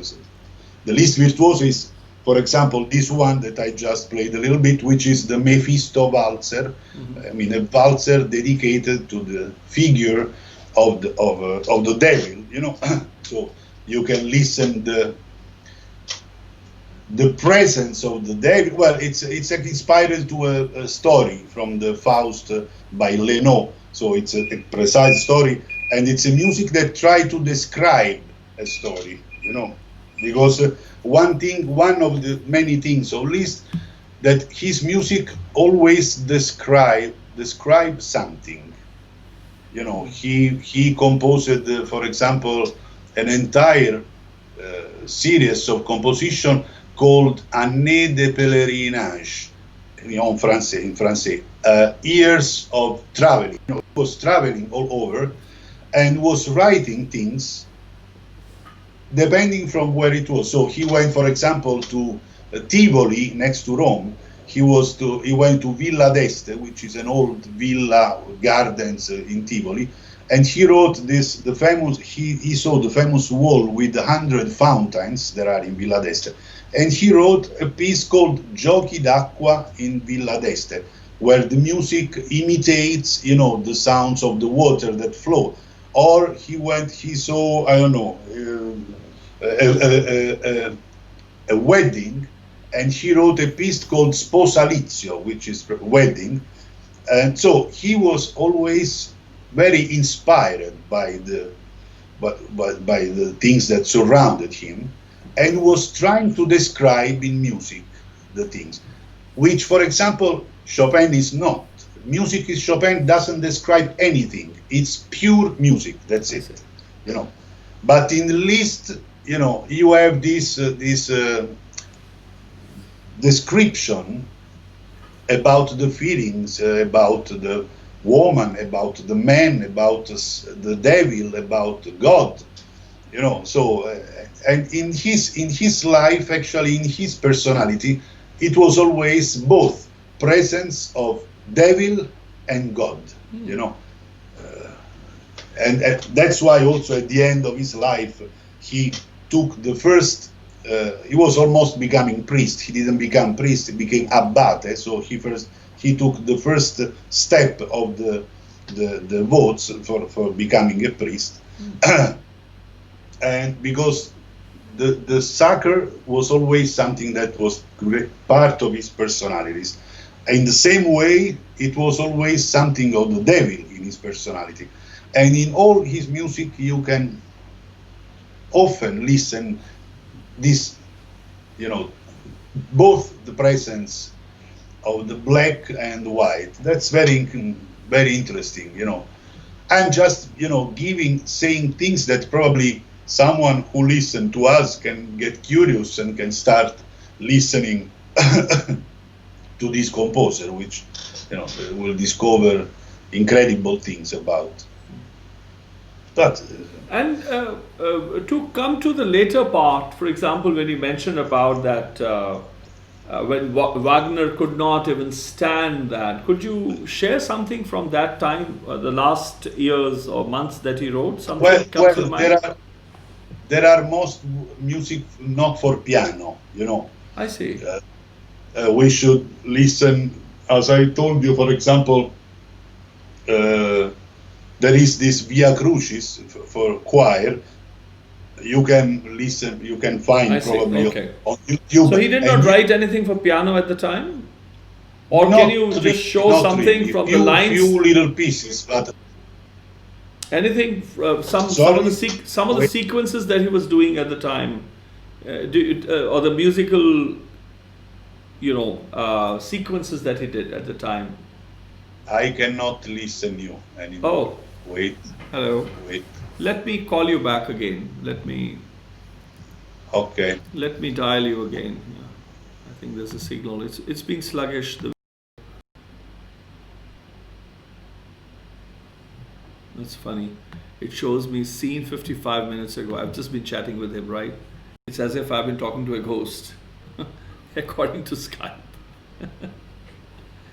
Let's see.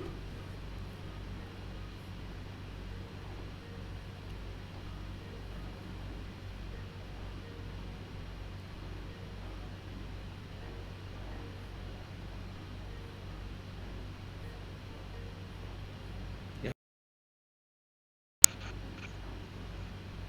Can you see me? Oh, now I see. Yes, yes. Do you have lights that are on in your room?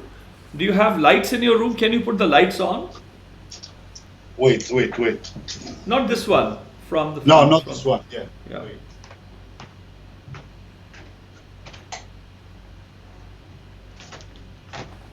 Ooh, that's... It's better? Well, much better. Just a minute. It is... Well, listen, because today the weather is bad. Because usually at this time in Poland when it's sunny, it's so sunny. But now suddenly everything became, gray. Yes, coming back to what we said. Yes, he wrote something for piano also, but now I don't have it with me. You know, I still have half of my library in Napoli, in Naples, and half of my library here. I see. Like I'm talking about the scores, you know, I know. because since this is so heavy, every time I go to Italy, I come back in Poland with few books. So I'm making a slowly, you know, a very slow passage. So Yeah. many things I still have in my home in Naples, which I don't want to take off all, because sometimes I also go there. Yeah, exactly. Yeah.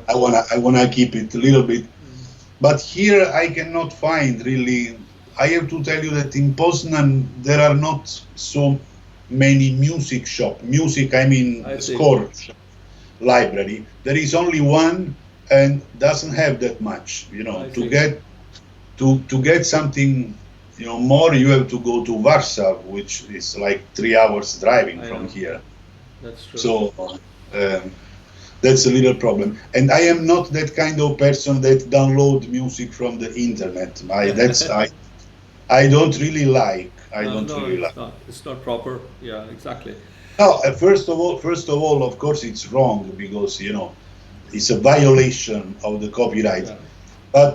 But besides that, I don't like to have, you know, those photocopy or these little papers. Yeah. I like the book. I like the book that stays with me for my entire life. That's So a journey. It grows with you. Yeah. I have books that when I started to study music, you know, I have the books of when I started to do the solfeggio, which is the part about reading music, measuring.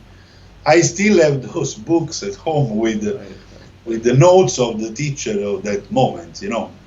And it's very, no, for me, it's like the same is like, for example, with the CDs. There are many people that download music from the internet, but I like to buy the CD. I like to have the booklet in it to read all the information, and you know, that's. I probably it's a fetish. I don't know, but maybe No, it's it also. is, yeah. I was with Jordi Savall and in Rome at the Sapienza. I went. Jordi Savall was visiting, so he arranged you know, a couple of seats for me to go. You know, and I had the music even from iTunes, you know, which is also purchased, but I actually bought a hard copy of that. That's a romance to do with it. Just now, like in Sapienza, in I think January, end of January or something, or February. So that has its own, yeah, people may call it fetish, but it has its own, to have it tangible and No, to read, but read stuff. Now let's go to Napoli. You studied Neopolitan School of Piano. yes, Tell us about it, educate us about that, and of course you'll have to kindly, or not even, or even unkindly demonstrate, share some Neopolitan piano No, music. I studied with Aldo Tramma, that you said. Then, actually, it was a mistake on the bio. Well, maybe it was not a mistake; it's a misunderstood, because I didn't study with Vincenzo Vitale after Aldo Tramma, because Vincenzo Vitale at that time was already dead, because he died in the '84. I studied with Aldo you followed Tramma, the principal of Neopolitan Piano School, Maestro Vincenzo Vitale. I see. So I think me and my team, we we're trying to summarize it. I'll update this summary that Cheslov sent. I'll post that as well. I'll correct that. Yeah, please continue. My teacher, Aldo Tramma, he was one student of Vincenzo Vitale. So that's why I studied with him. Of course, he was following the principle of his teacher, which was Vitale. I see. And then I studied also with Michele Campanella, which was another Vitale student. So basically, my piano growing was only on the school of Maestro Vincenzo Vitale, which is a very well-known school. And also there are, some someone that criticizes it, someone that appreciates, like always in the world. But it's a very special school, very unique in a certain way, and many musicians, many famous musicians came out from him, famous in Italy or maybe in Europe or maybe also, I don't know, I can say Riccardo Muti, the conductor, for example, was a student of Vitale too.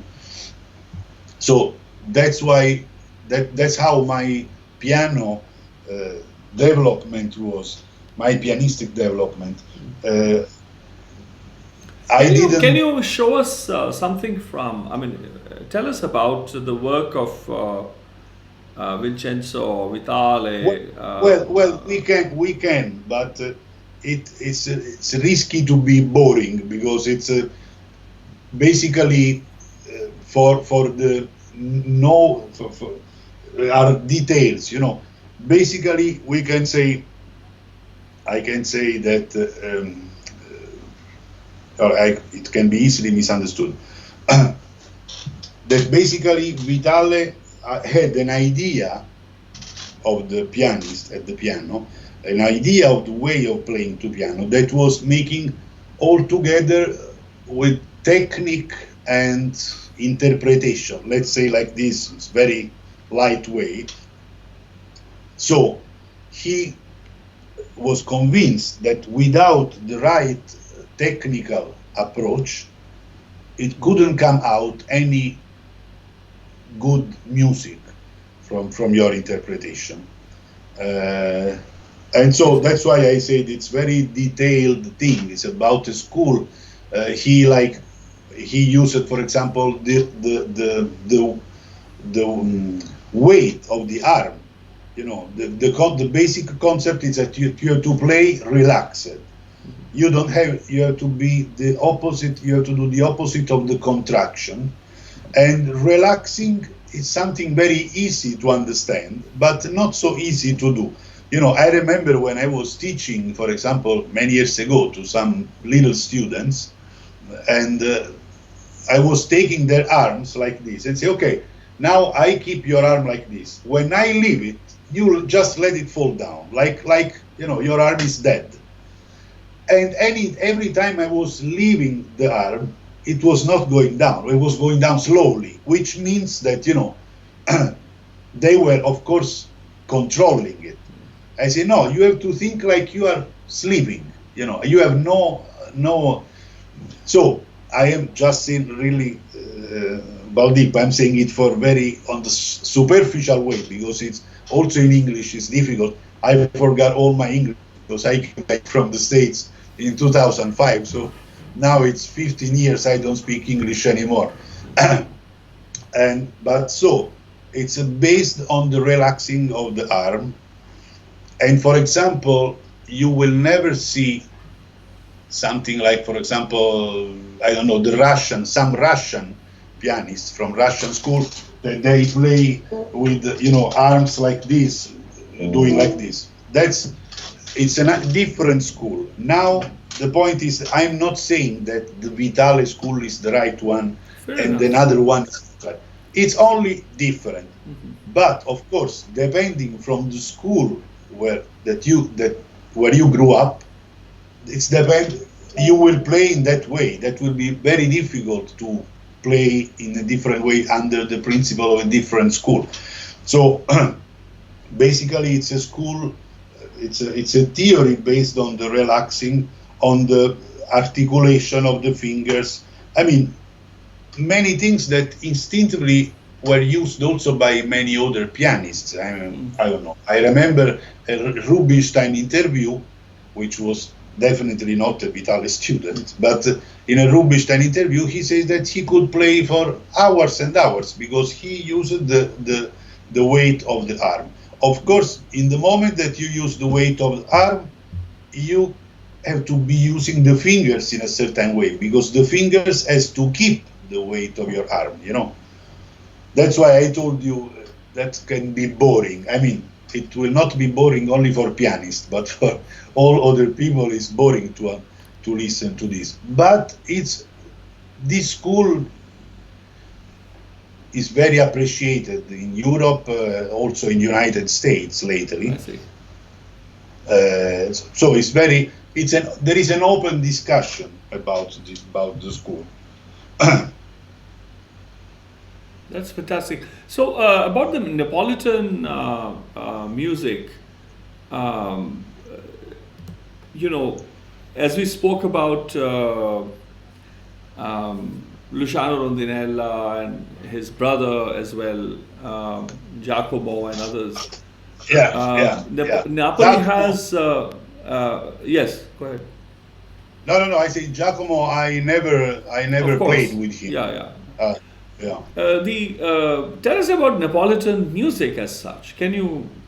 Is there something which was written for piano in Napoli, or was it non-piano music? Because Napoli is an ancient system. It's a civilization in its own right. Yes. Well, it's depending about.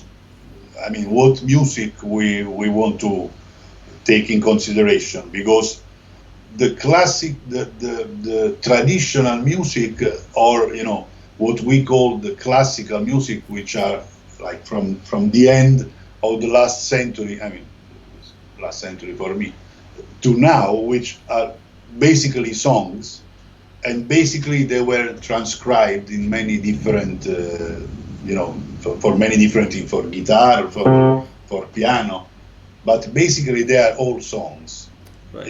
If we talk about the traditional, the previous music, like this villanelle or tammurriate or whatever, that were usually were not for piano, because was not piano an instrument that was in this composition. But then later, all what we call classical pop music, tradition. I don't know really the difference between folk and pop in English. I mean, I know in Italian, but I don't. So I don't know if I use the right terms. But so the songs like what I played you before of Luciano, or songs also like O Sole Mio. Right. So there are not for piano. There are for different all the possible organic.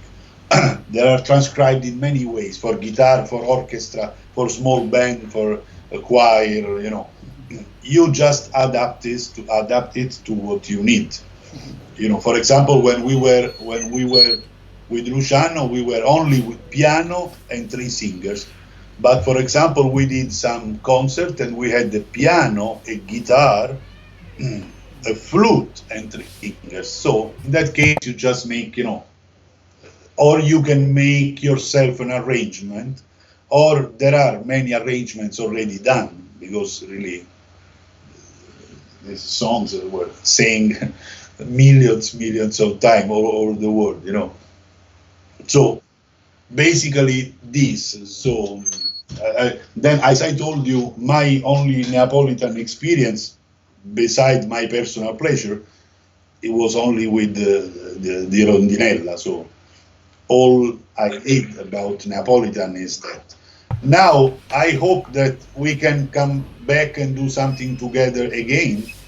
I hope that I can restart the concert pretty soon. Yeah. Because then, so now it's also a problem because this is also our profession, and so and that's why I say always, maybe if I will have a kid, I will push him to be like, I don't know, an architect, and then study music for himself, for him personal. So when he will play, he will take only the good from the music. But sometimes when you have to, work also with this, sometimes can be hard. Of course, this pandemic, nobody was waiting for it, so nobody could predict. But so I hope that we can soon come back to normal life, and hope that we can meet somewhere, or here or in Naples. Would be nice also in Naples, of course. Right? But again, talking of the financial difficulties, I think it is not easy for anybody. I mean, I know about architects, about doctors, The movement. I think there's no escape from being affected by these kind of calamities. I understand what you're meaning. On a light note, yes, but generally speaking, because everybody is affected. I see so many people from different walks, and you would know too. I mean, we all know, we have so many common friends and acquaintances. Everybody's hurting, yeah. You are definitely right. The only thing is that it seems that this kind of certain kind of thing, like theaters, music, I don't know, cinemas or what, movies, theater, they will be very late, because everything that involved a group of people together will be the last one to get back to the normal life. And they were the first ones to get hurt. Like, exactly. But tourism too.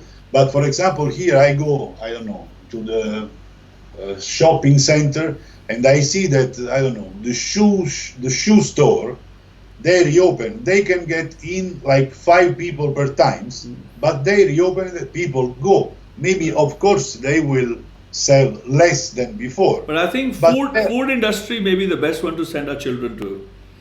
They can. Sorry? Food industry, the essentials, or medicine, they will never stop. Absolutely, they will never stop. No, so that's just a fear that these kind of activities like tourism, like music, like theaters, can be very late. The reprise can be very late. So we have to face a long time of these work problems.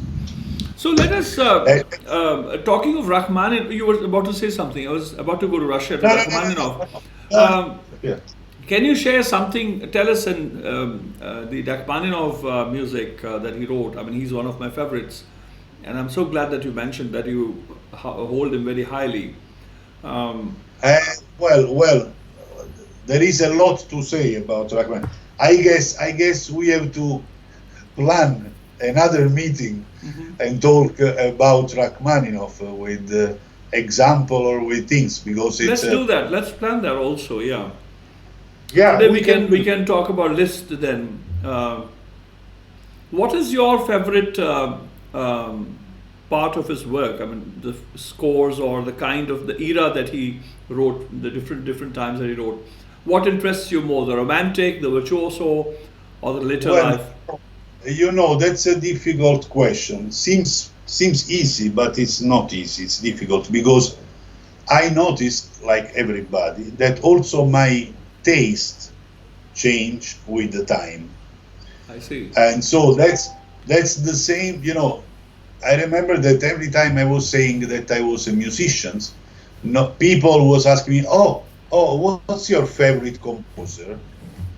And that's really impossible to answer to this question, because the favorite composer change always, and we find ourselves close to one or to another, also depending from our lifetime. For example, I don't know, 3 years ago and 4 years ago, I don't know, no, 3 years ago, I went to this Schumann festival in Germany, in Zwickau, where the small town where Schumann was born. There is the Schumann house, and there is a concert hall there, held by the Schumann Foundation. By the way, anyway, I had to play a lot of Schumann music, which was not really very present in my repertoire. So I had to increase the thing. And for many months before that event, I was very close to Schumann, because when you start to practice one composer and you stay with him for months, because we are talking about months of work, it's not that you stay there 1 day, 3 days and so on. So you have a daily contact with a composer, and you start, to feel very close to it. So a conversation begins with the composer. Yeah, exactly. So, for example, in that moment, Schumann was my favorite composer in that time, because I was very close to him. Then probably, I don't know, I don't see Schumann anymore for 2 years, not just to say. I'm exaggerating. No, I understand what you're saying. Yeah. But then probably I have to stay with Rachmaninoff for a while, or with Tchaikovsky. So that's why I told you, when people ask me usually, oh, what's your favorite composer? I cannot really say. I remember that, for example, someone usually say that Rachmaninoff is a composer that young people like, or Liszt is a composer that young people like, because they plays very, vigorously, and so for a young pianist it's very satisfying to play something like that. But then, Horowitz uses to say that Mozart is a composer that you like when you get old, because you start to understand that the greatness is in the small things, in the simplicity, And so it's basically, since our taste grow up with us, also the composers change with the time. Of course, I like the romantic Liszt.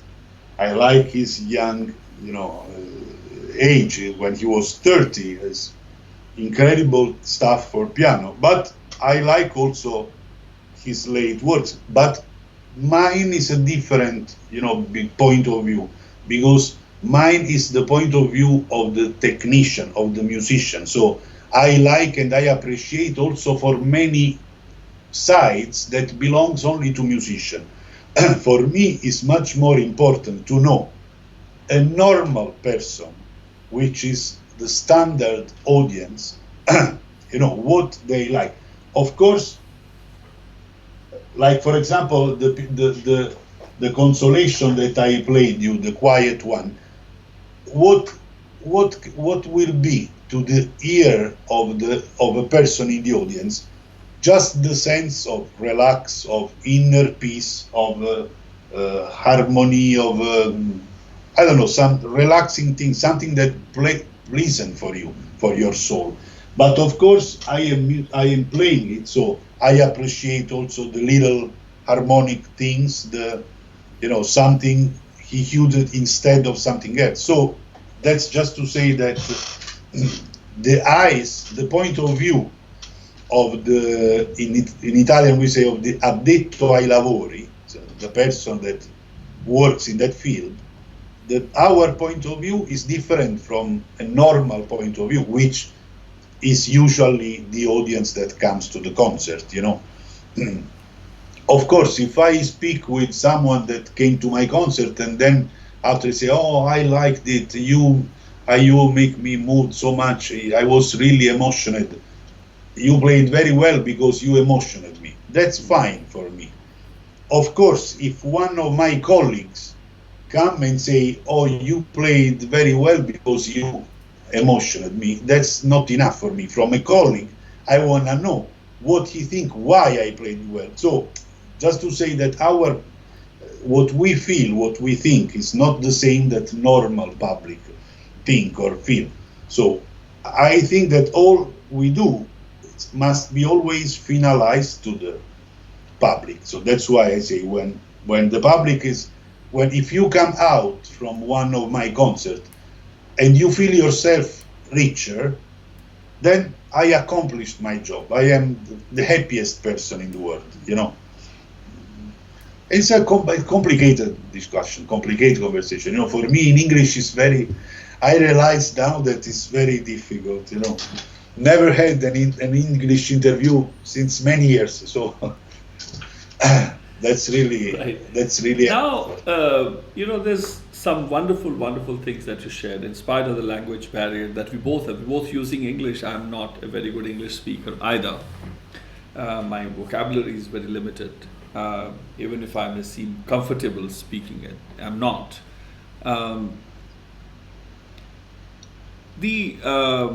The irony of it all, as you pointed out towards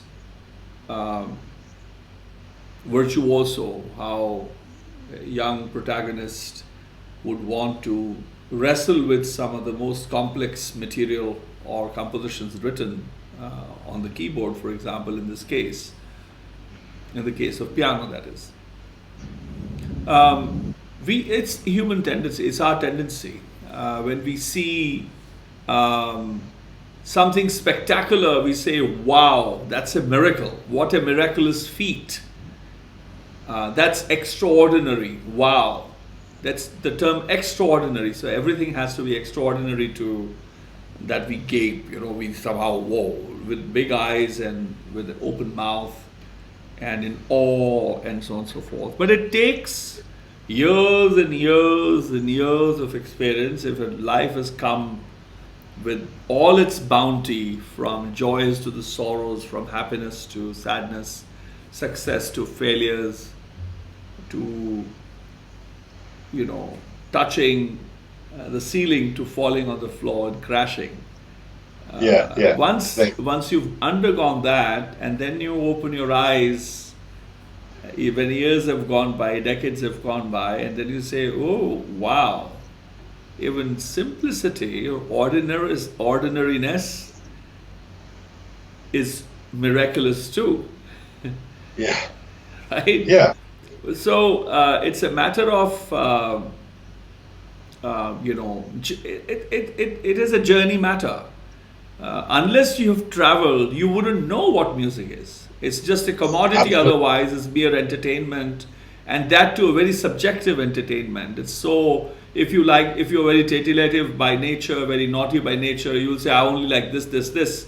Or if you are very melancholy and a little sad and disenchanted, disillusioned from the world, you will say, oh, I like this music because it's somehow I identify with it.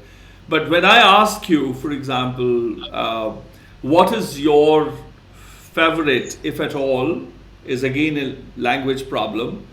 But my question, for example, if I may just reiterate it, because I really want an answer, I'm not letting you free from that. When I'm talking about one composer, let's say in Liszt, is also trying to understand something that interests you, that catches you still, but then I'm glad you talk about the, normally I say my favorite is what I'm working on these days.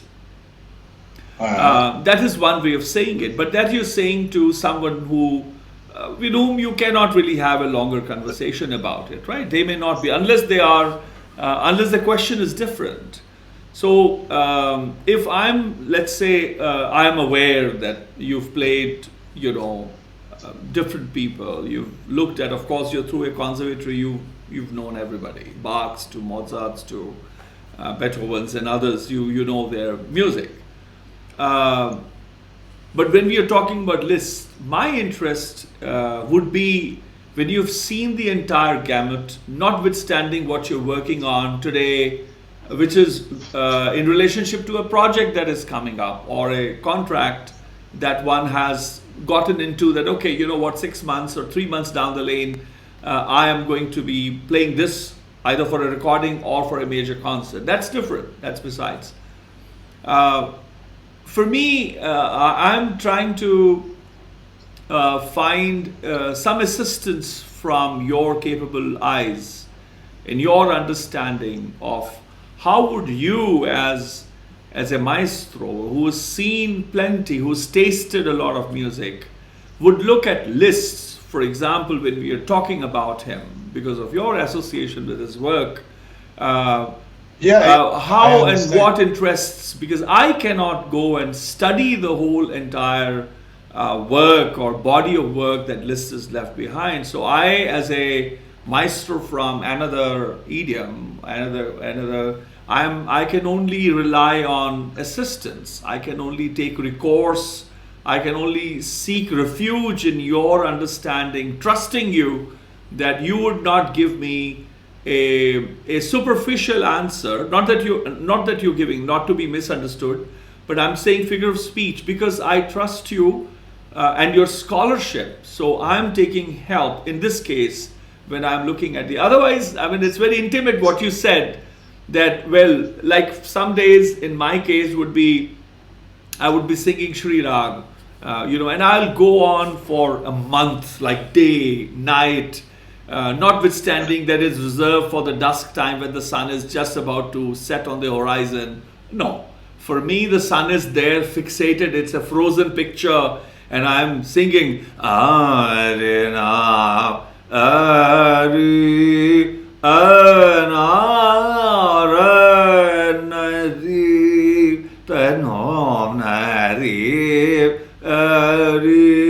sa, re, sa, re, sa, va, ni, pa, re, no, re, re, na, re, ra. For hours, I would just be on that note. Wherever it is, I'm just coming there. Sometimes it's days. But then if I look at another maestro, the first look would be something that, has struck a chord, and that chord that was struck is not going anywhere. So my query is from that, where it's a romantic idea actually, to ask you, what is it that somehow, how does Liszt converse with you the most? Where you and Liszt spend the most number of hours looking at a piece or a body of work. If you can tell us, I'm already amazed at the thought of what you could say, you could share. No, it's very interesting question. There was some problems of connection while you were finishing the question. So, I see. But I got it. Well, I didn't want to say that. Of course, as I told you, also we change in the time. My personal relation with Liszt, I'm talking about my relation until this point of my life, which will be different. I know also his late years production, and I like it very much, which is completely different from his first time of life. But I am sure that I am not yet ready to understand it as it needs to be understood. For now, I appreciate many things, but I am sure that if I will be lucky and I will be, 75 and still will be with Liszt, I will understand much more what he wanted to say in the last part of his life. There is a story that also some of his students, last year of his life, some of his students wanted to play in concert some of his last pieces, and Liszt say, don't play it, because he knew that public didn't like his music. So if his students was going to play his maestro piece, was going to be an unsuccessful for him, not a success. So Liszt say, no, the student was like, but maestro, that's your music. I feel I want to play your music in concert. And he says, don't do it, because people will dislike it, and it will be not good for you. And he said, don't worry, I have time, I can wait. Of course, I can wait, he was talking not about his real life, because he was already old, almost to die. I can wait in his mind means my time will come in the future, an era where the people will understand what I'm doing now. Because he was much, much further than his contemporary society was. And that's why, people didn't understand his music, and he didn't want to accomplish, only the people just to show how fast he was playing. And so he was not playing at all anymore. It was like a few notes, just little melodies. Then people said, okay, this guy is getting crazy. He was that pianist, and he became nothing. But he was really, so that's why I say you that his personal development was incredible, long, and pretty complex. Well, he lived 76 years old. He died at 76, 75. So for that age, for that time was a very good age, Also, if you think that the history of the European or Western classical composers, it's also it's a drama. All died very young. Chopin died at 39. Schubert died very young in the 30s. Mendelssohn too. It's tragedy. Everybody very young. So for that time, Liszt was pretty old, Yeah. being 75. There is one thing I'll say on that is that for Liszt, yes, his problem that he had faced, because he knew the people.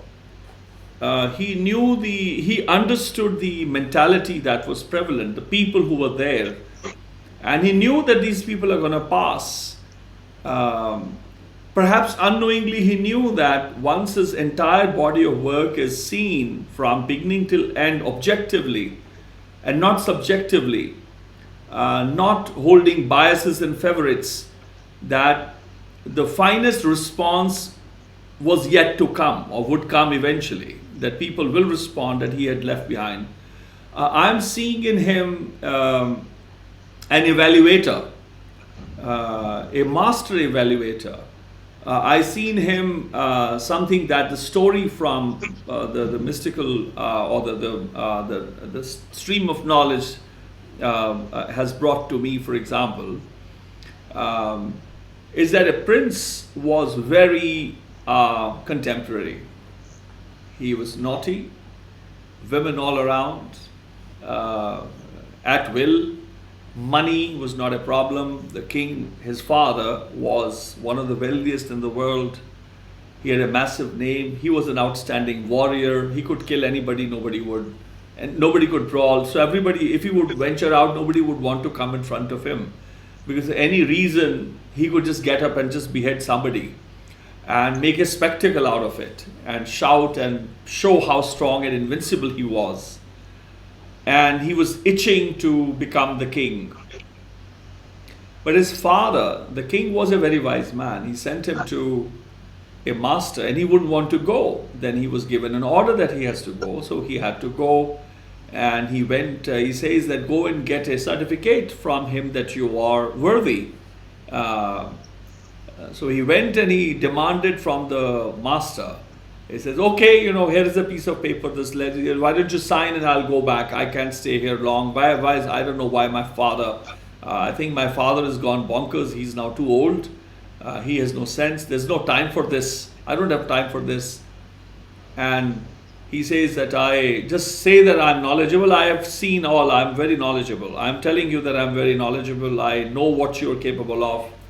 So don't worry about it. Just sign it and it's okay. I'll go and show it. He says, okay, but you'll have to stay at least a few hours here to prove that, because I'm not going to lie. So you'll have to at least spend a few hours and do that. So he shrugs. I want to cut the story very short. So he shrugs and says, okay, where can I stay? Just in the garden. You can be in the garden. Okay. Then couple of hours went by. He says, but do we really have to do this? Why don't you, it's enough now. He says, but you've not done anything here. I mean, if I'm to sign, it should have some veracity. People are watching, everybody knows. So it'll not be good for you. The reputation will spread that you just came and got a signature done, which is a fake signature because you did learn nothing. And at least something, maybe I'm feeling that you're my friend, the king's son. I should at least, not lie to people because of you, because you have an entire career ahead. He says, okay, what do we need to do? He says, well, maybe you should learn something, just small thing, just anything, any question that you have. He says, okay, how can I expand the boundaries of the kingdom, my father's kingdom? He says, oh, you want an answer to that? He says, yes. But then he says, if you want an answer, you need to offer a gift to me, like a dakshina, like a feast, but it's not a feast, but it's a offering of something in kind. He says, okay, yeah, what can I give you? He took a bag full of gold coins, he's a prince, the crown prince. And he says, take this. He says, no, but this is is this yours? Master says, he says, well, no, it's not mine. Well, what do you mean? Yeah, it's mine. He says, no, but this is your father's. Well, he's the king, right? You got it from him, is it? And so he says, so what? It's mine. He says, no, but that's not yours. It's your father's wealth. So if you really want, you have to give me your wealth. He says, you can take my very expensive shirt. He says, no, but that comes again from the money that is from your father. So in the end, he has nothing which is in person that he has, that he can actually give, which is his. So he says, so oops, so half an hour, 45 minutes have gone by. He says, so what do I do now? Why do we have to do this? Just sign a certificate. Come on, it's enough nonsense, you and your things, my father is also bonkers, you're also crazy. So he says all of these things. He says, but it's simple. Maybe you can go outside, but you really telling me that you've never earned anything in your life? Prince says, but I'm the prince. I don't earn anything. I own everything.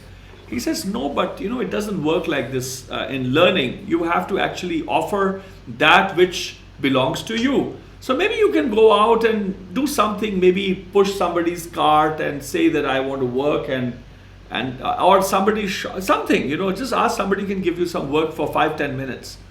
So he reluctantly, very angrily goes out and shouts at the first shop. He says, hey, I want to work at your shop because I need $1, I need a rupee. And he said, they're afraid. He said, this guy is a prince. He beheaded my friend there and uncle there and somebody there. He says, I'm not talking. He says, no, I don't have any work, sir. You're the prince, sir. Please forgive me, please. I don't have anything. Please, I did nothing wrong. So he gets upset. He moves on, and entire street of very, very wealthy vendors and shopkeepers, nobody accepts to give him a job. So the journey begins. In the end, I want to cut the story short here. In the end, he learned the value of a single penny. The day he earned it, he came and offered it to the master. So we look at, I think when I look at the story of Liszt, when you're telling in the end, is where he gained the value of that single penny, a single note. We have coins and gold coins of treasure chests full of notes. So a single piece is going to have 2,000 strikes on the chord. Oh, this piece has 2,700 strikes. So this is better because it's got 3 more strikes on the chord. But they say, but excuse me, not one touched. Yeah, exactly. Not one had an impact. Not one had an effect.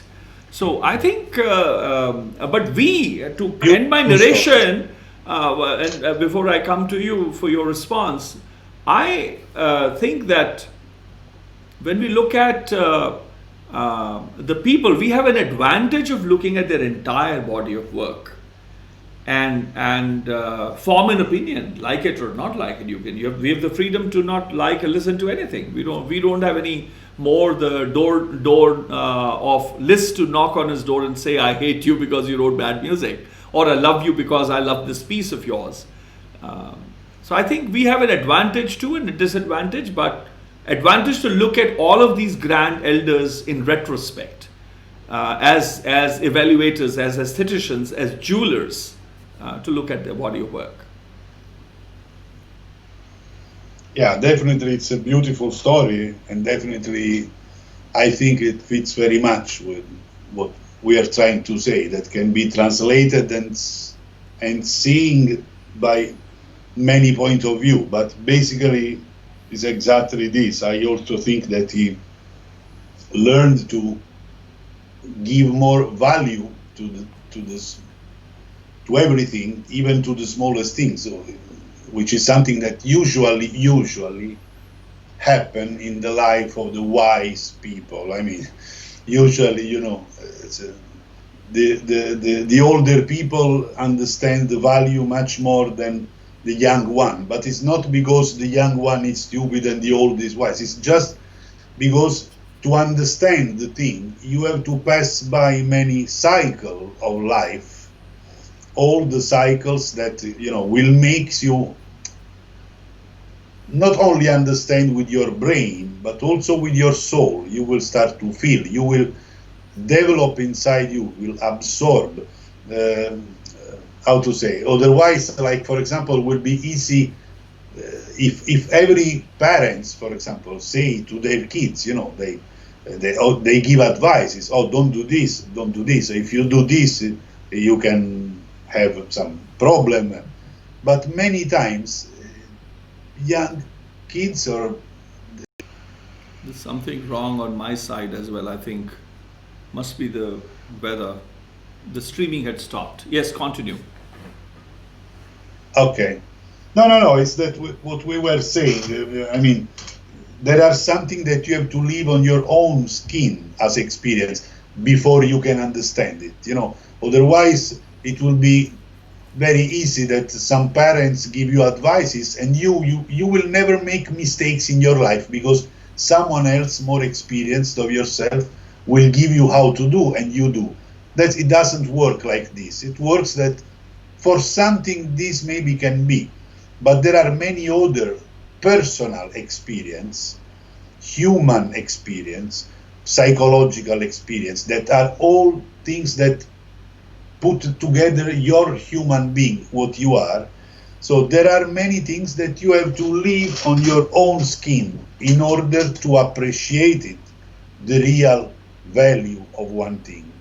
So, and this I think that happen going on with the time, with the age. Of course, happen to the people who search for things, who does not live in a superficial way, but try to understand things with the time. I mean, that's even musically, that's the impression that Liszt give me, like that going on with the years, he became wiser and wiser and wiser and wiser.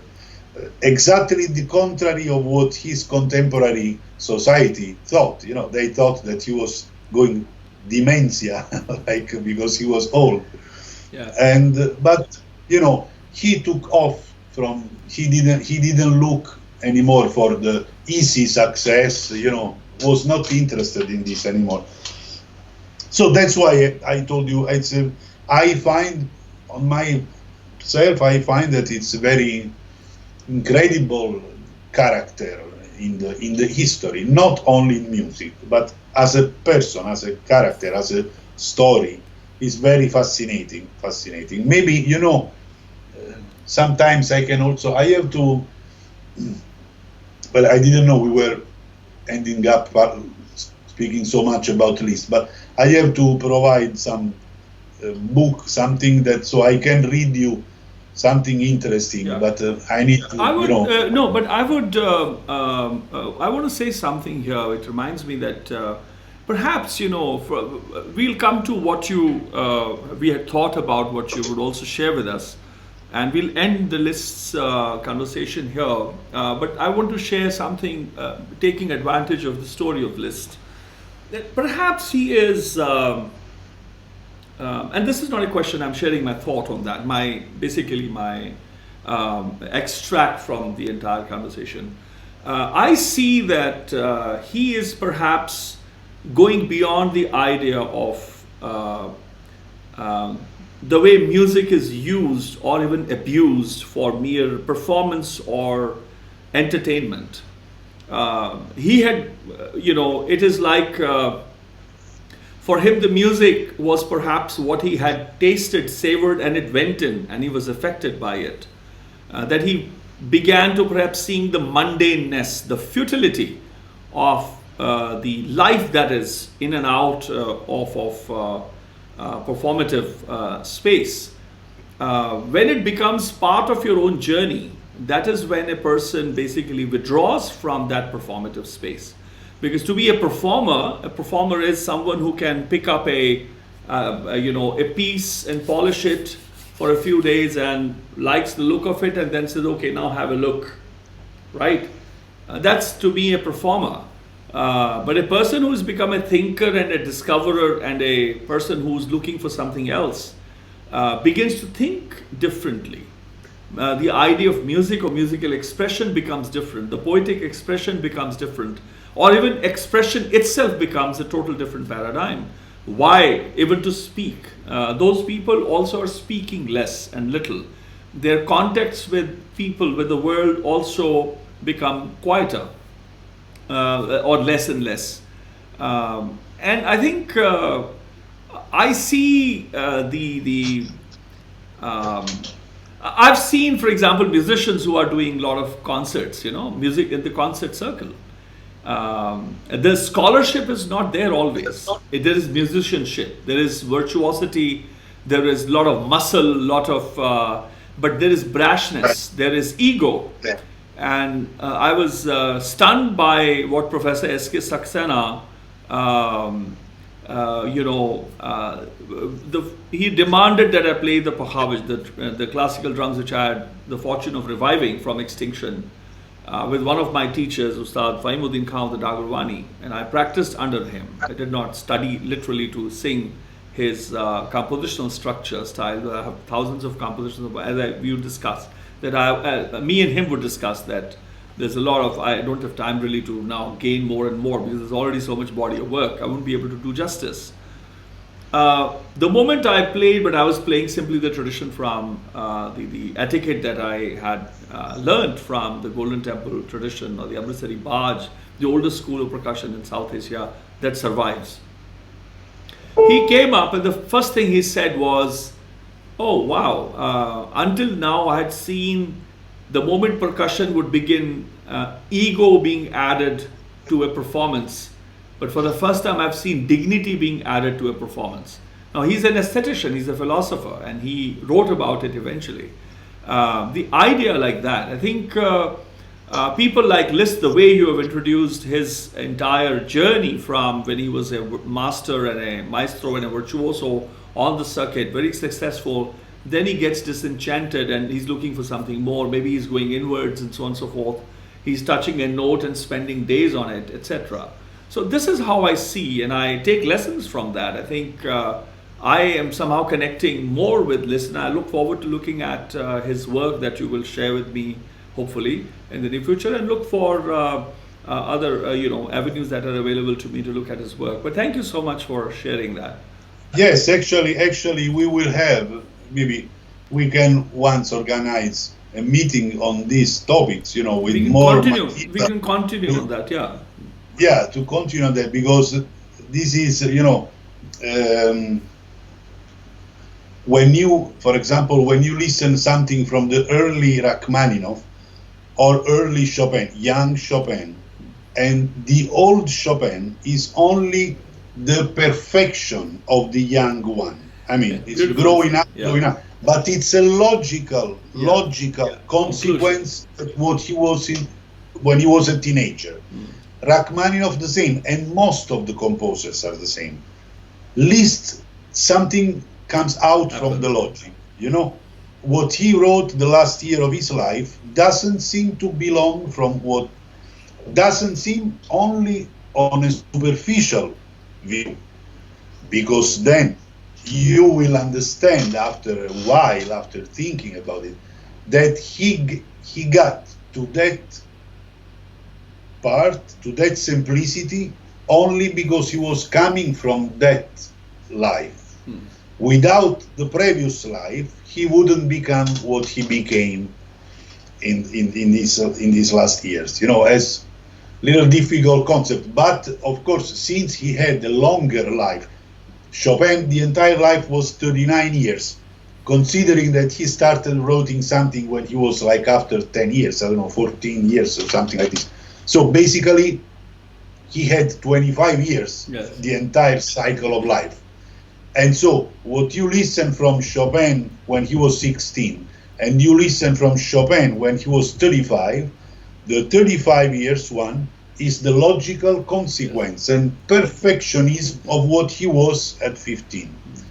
In Lizst, he did like a completely different turn and took to another road, which is also, at first sight seems crazy, but then that's why I say we should continue on this. We can continue another time also, because now I think I have also to go. Yes. Can you share some music before, because we've had less music today. Can you, before we'll in the next days, maybe in July, we'll have a second, the 78 Baiṭhak, we'll have a second part of this. I will prefer when my piano. I know that's the reason why we have been keeping away from the piano. It's a suffering for the ears, I'm making your suffering public only, Fabrizio. Sorry? I'm making your suffering public. Exactly, like a son. No, yes. let's close with a Neopolitan song. Will be fantastic. Yes. Just to close as yes. we open, you know. Yes. So do you have some of your? Do you know some song that you wanna listen? If I know, of course. No. You play the one that comes. I know the limitations with what you with the keyboard and all that. I'll appreciate. I'll let you choose and play that which comes to your mind. Thank you.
That was a song called Occhi che ragionate, Occhi che ragionate, and that was the favorite song of Eduardo De Filippo, which was a theater writer, very famous Neapolitan theater writer and actor.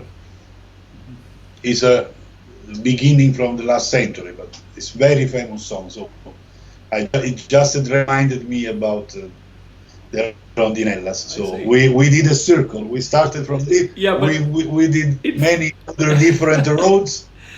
In fact, I have a quick request. I don't know if you that you asked, and when you were playing, I thought about them too, because when I did Stefano Roffi asked me to do work on Che Bella O Sole Mio.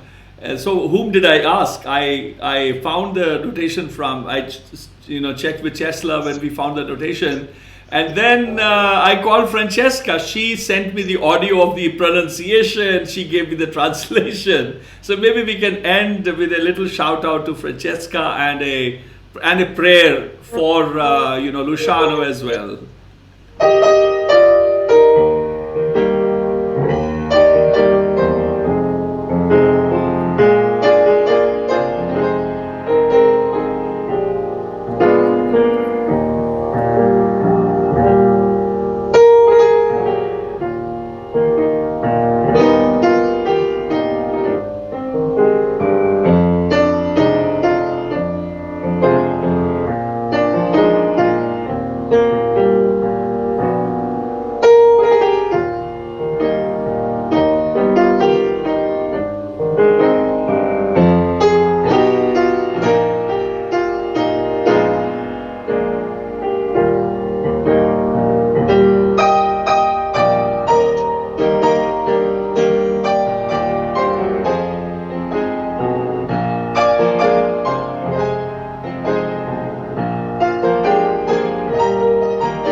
improvising. That was fantastic. I think I was speaking with Francesca that unfortunately the pandemic happened. Otherwise, we've been playing for many years. That I want to look at some of the Neapolitan music and maybe sing it, and maybe we can do that together, all of us. Yeah. And plan something. I think with Rai also, Stefano Roffi and Monica Donofrio, they wanted me to plan something later this year. And we'll continue our little work. We'll discuss. Yeah. Now that will be very, very interesting. Yeah. Whenever people that likes to search get together, always something good come up. Yes, exactly. But thank you so much, Fabrizio. Thank you for your time, for hosting me. I really do hope that we can one day continue our conversation here, or at least that we also can meet in person. No, that we will do. But the way I work is that many conversations that have gone longer, we extend this. This becomes 78B. Like Questo becomes A and B. We've done it with a few other maestros, and I look forward to that. In fact, once you just let me know once you've had a chance where the tuner can visit you, and then we can plan a second part of this, an extended section. Exactly. That will be really, and I look forward to that. And if I will come to India to play, we will play that. We'll plan that. I mean, of course, I'm not gonna work so hard and plan some of the Neapolitan classical music and only sing for Rai Tre. We will come here and we'll bother all our Indian friends with our Neapolitan songs. That will be funny. Okay, thank you so much, very much. Have a nice day and goodbye to all the followers. I'm gonna meet you again soon. Yes, thank you. Bye-bye. Thank you. Bye-bye. So friends, that was my conversation with Maestro Roberto Soprano, who was born in Naples and who graduated brilliantly from the Conservatory of Santa Cecilia in Rome under the guidance of Aldo Tramma, and then followed the principal of Neopolitan Piano School, Maestro Vincenzo Vitale. And it was fun for me. I really enjoyed it, and I'm glad that once his piano is back in action, up and running, we'll have an extended session of today in the next days. Tomorrow, if I may, I have a very special evening reserved. One of the greatest sitar players in our midst, one of the senior most elders of our nation, Pandit Debu Chaudhary, has so very kindly consented to be in conversation with me tomorrow at 6 p.m. India time, which is Saturday, June 27th. I sometimes mess with the dates, but I think, I got that right this time. He is a beautiful soul, and I've known him, have the fortune of knowing him for over 32 years. He was very close buddies with Ustad Faimuddin Khandagar and so many other, Dr. Sumati Mutadkar and so many others who were very important in my journey. And S.K. Saxena, they all spoke very highly of him. They were very fond of him, and he has been very kind and loving towards me ever since as well. And he has his protege and student, if I may, is Pratik Chaudhary. Is also one of the finest sitarists of India, who's a faculty at the Delhi University as well. So please take time out tomorrow, mark your calendars, and I'm looking forward to be in the company of this one of our finest elders who graces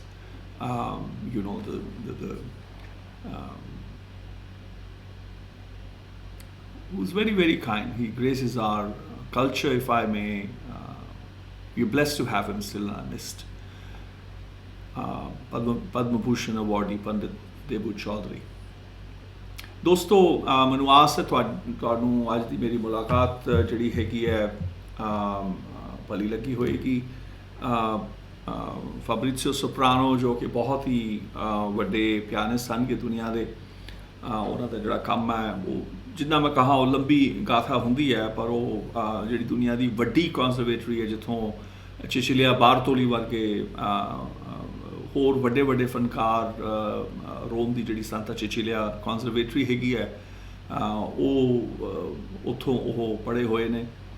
और जो Neapolitan school हैगा piano का वो follow करते रहे ने। पर इन्हां दी जर्नी उस तो बाद बहुत इन्होंने सफ़र किया है और बहुत ही वड्डा संवाद रहा है।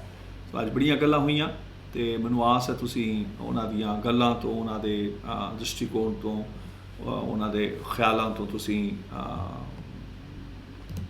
फ़ायदा उठाया, तुहानूं फ़ायदा होवेगा, तुसीं अमीर होवोगे, तुहानूं भला लग्या होएगा, मैनूं आस है।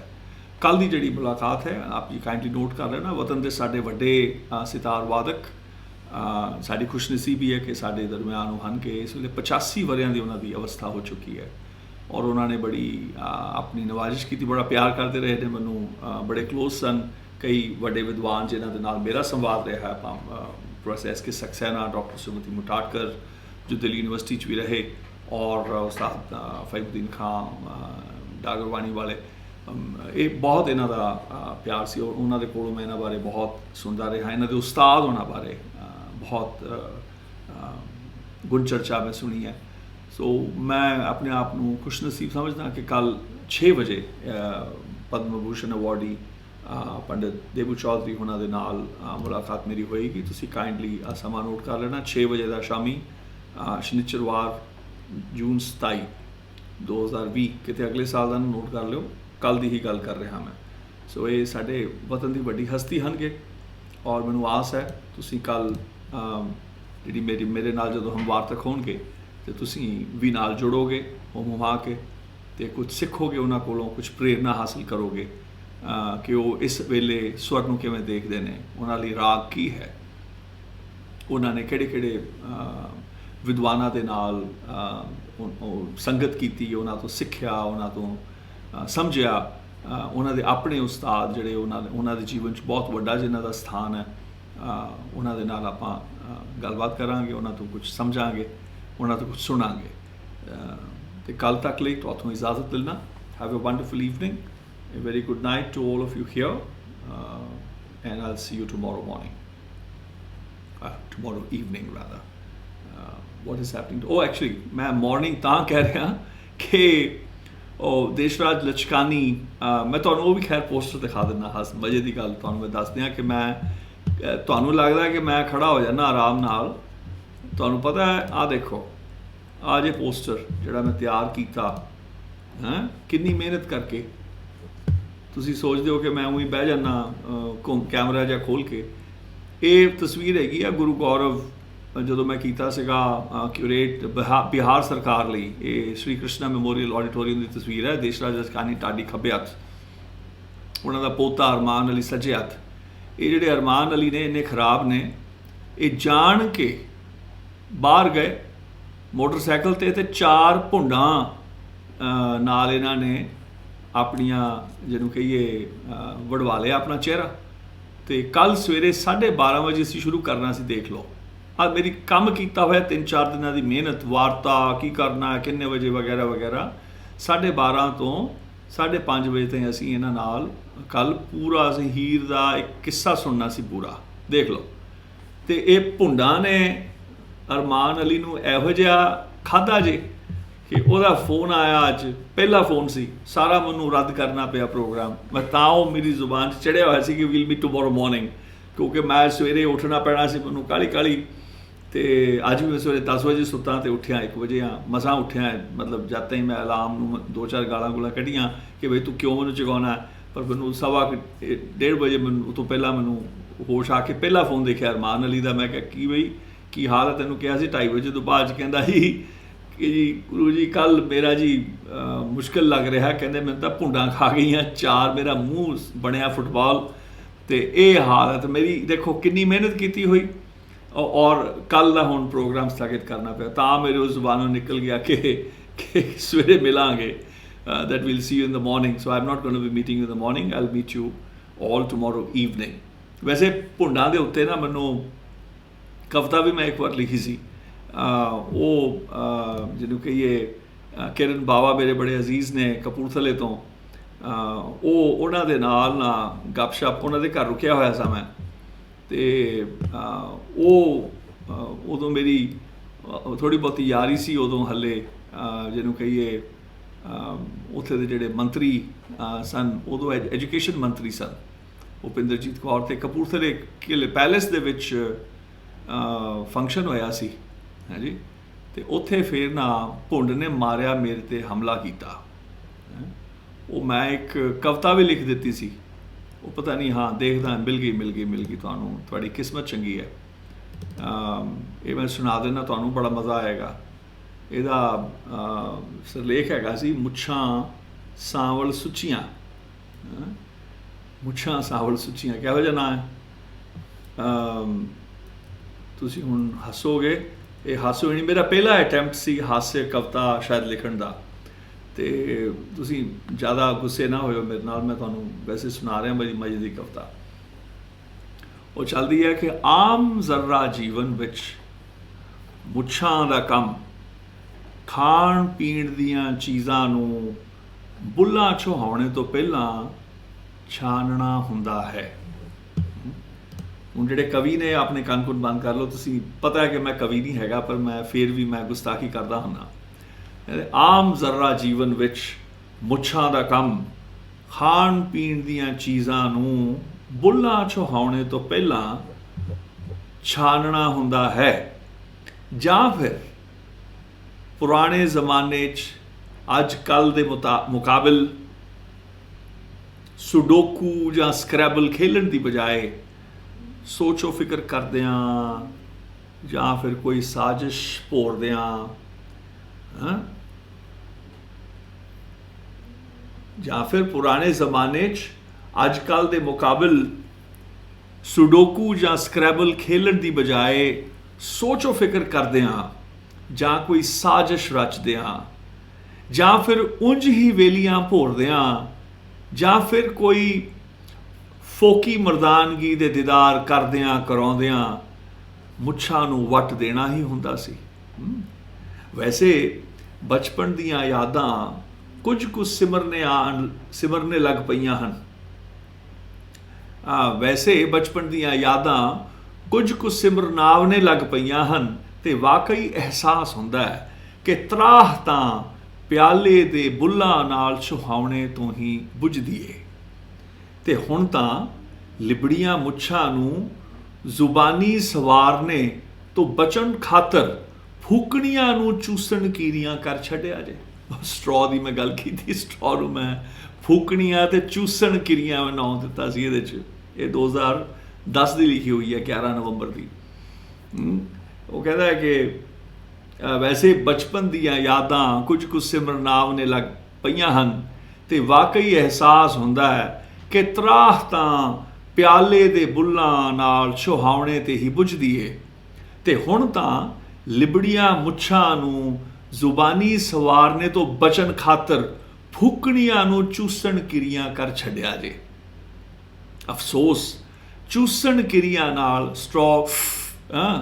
ਅਫਸੋਸ ਕਿ ਚੂਸਣ ਕਿਰੀਆਂ ਨਾਲ ਬੁੱਲ ਤਾਂ ਭਿੱਜਦੇ ਹੀ ਨਹੀਂ, ਪਿਆਸ ਤੇ ਤ੍ਰਿਸ਼ਨ ਤਰੰਗਾਂ ਬੁਝਦੀਆਂ ਹੀ ਨਹੀਂ। ਪਰ ਇਹ ਹੁਣ ਪੁੰਡ ਦੀ ਗੱਲ ਆਉਣ ਲੱਗੀ ਹੈ। ਪਰ ਅੱਜ ਕਿਰਨ ਦੇ ਘਰ ਵਿਖੇ, ਕਿਰਨ ਬਾਵਾ ਤੁਹਾਡੀ ਗੱਲ ਕਰ ਰਹੇ, ਦੇਖੋ ਯਾਦ and Sonia and Ekam, Aam remembering you guys. ਪਰ ਅੱਜ ਕਿਰਨ ਦੇ ਘਰ ਵਿਖੇ ਆਪਣੀਆਂ ਮੁੱਛਾਂ ਦਾ ਲਾਹਾ ਜੀ ਮੈਂ ਖੱਟਿਆ। ਬੂਹਾ ਖੋਲ੍ਹਦਿਆਂ ਭੁੰਡ ਨੇ ਮਾਰੀ ਉਡਾਰੀ ਵੱਟ ਤਿਉੜੀਆਂ, ਮੁੱਛਾਂ ਮੇਰੀਆਂ ਉਲਝਾਇਆ ਉਸ ਭੁੰਡ ਨੂੰ, ਉਸ ਦਾ ਕਾਤਿਲ ਵਾਰ ਵਿਸ਼ਨਾਵਾਂ ਵਿਫਲ ਕਰ ਸੁੱਟੀਆਂ। ਮੁੱਛਾਂ ਮੇਰੀਆਂ ਭਾਂਬੜੀਆਂ ਸੋਹਣੀਆਂ ਮੋਹਣੀਆਂ ਸਾਂਵਲ ਸੁੱਚੀਆਂ। ਸੋ ਅਰਮਾਨ ਅਲੀ, ਤੂੰ ਦੇਖ ਲਾ, ਤੂੰ ਹੁਣ ਟਰੈਕਟਰ ਚਲਾਉਣਾ ਆਪਣੇ ਮੂੰਹ ਦੇ ਉੱਤੇ, ਅਤੇ ਤੈਨੂੰ ਹੁਣ ਫਾਇਦਾ ਕੀ ਹੋਣਾ? ਮੁੱਛਾਂ ਦਾ, ਦਾੜੀ ਦਾ ਫਾਇਦਾ ਬੜਾ ਹੁੰਦਾ ਹੈ ਜੀ, ਕਈ ਕੁਛ ਨਹੀਂ ਚਿੰਬੜਦਾ ਹੁੰਦਾ। ਸੋ anyway, so I've told Arman Ali, like Roberto had an issue with the piano tuning, of course. We understand technicians cannot come and visit. And we couldn't hear much today, save a few illustrations, and that we will continue, but we will hear Deshraj Lachkani, as I asked Fabrizio to inform me the moment the piano is up and running rather, that we'll reschedule the second part of today's Baiṭhak. But of course, tomorrow's first Baiṭhak, which was to be with Deshraj Lachkani, the Dhadi, fantastic Dhadi from Patiala district, village Lachkani.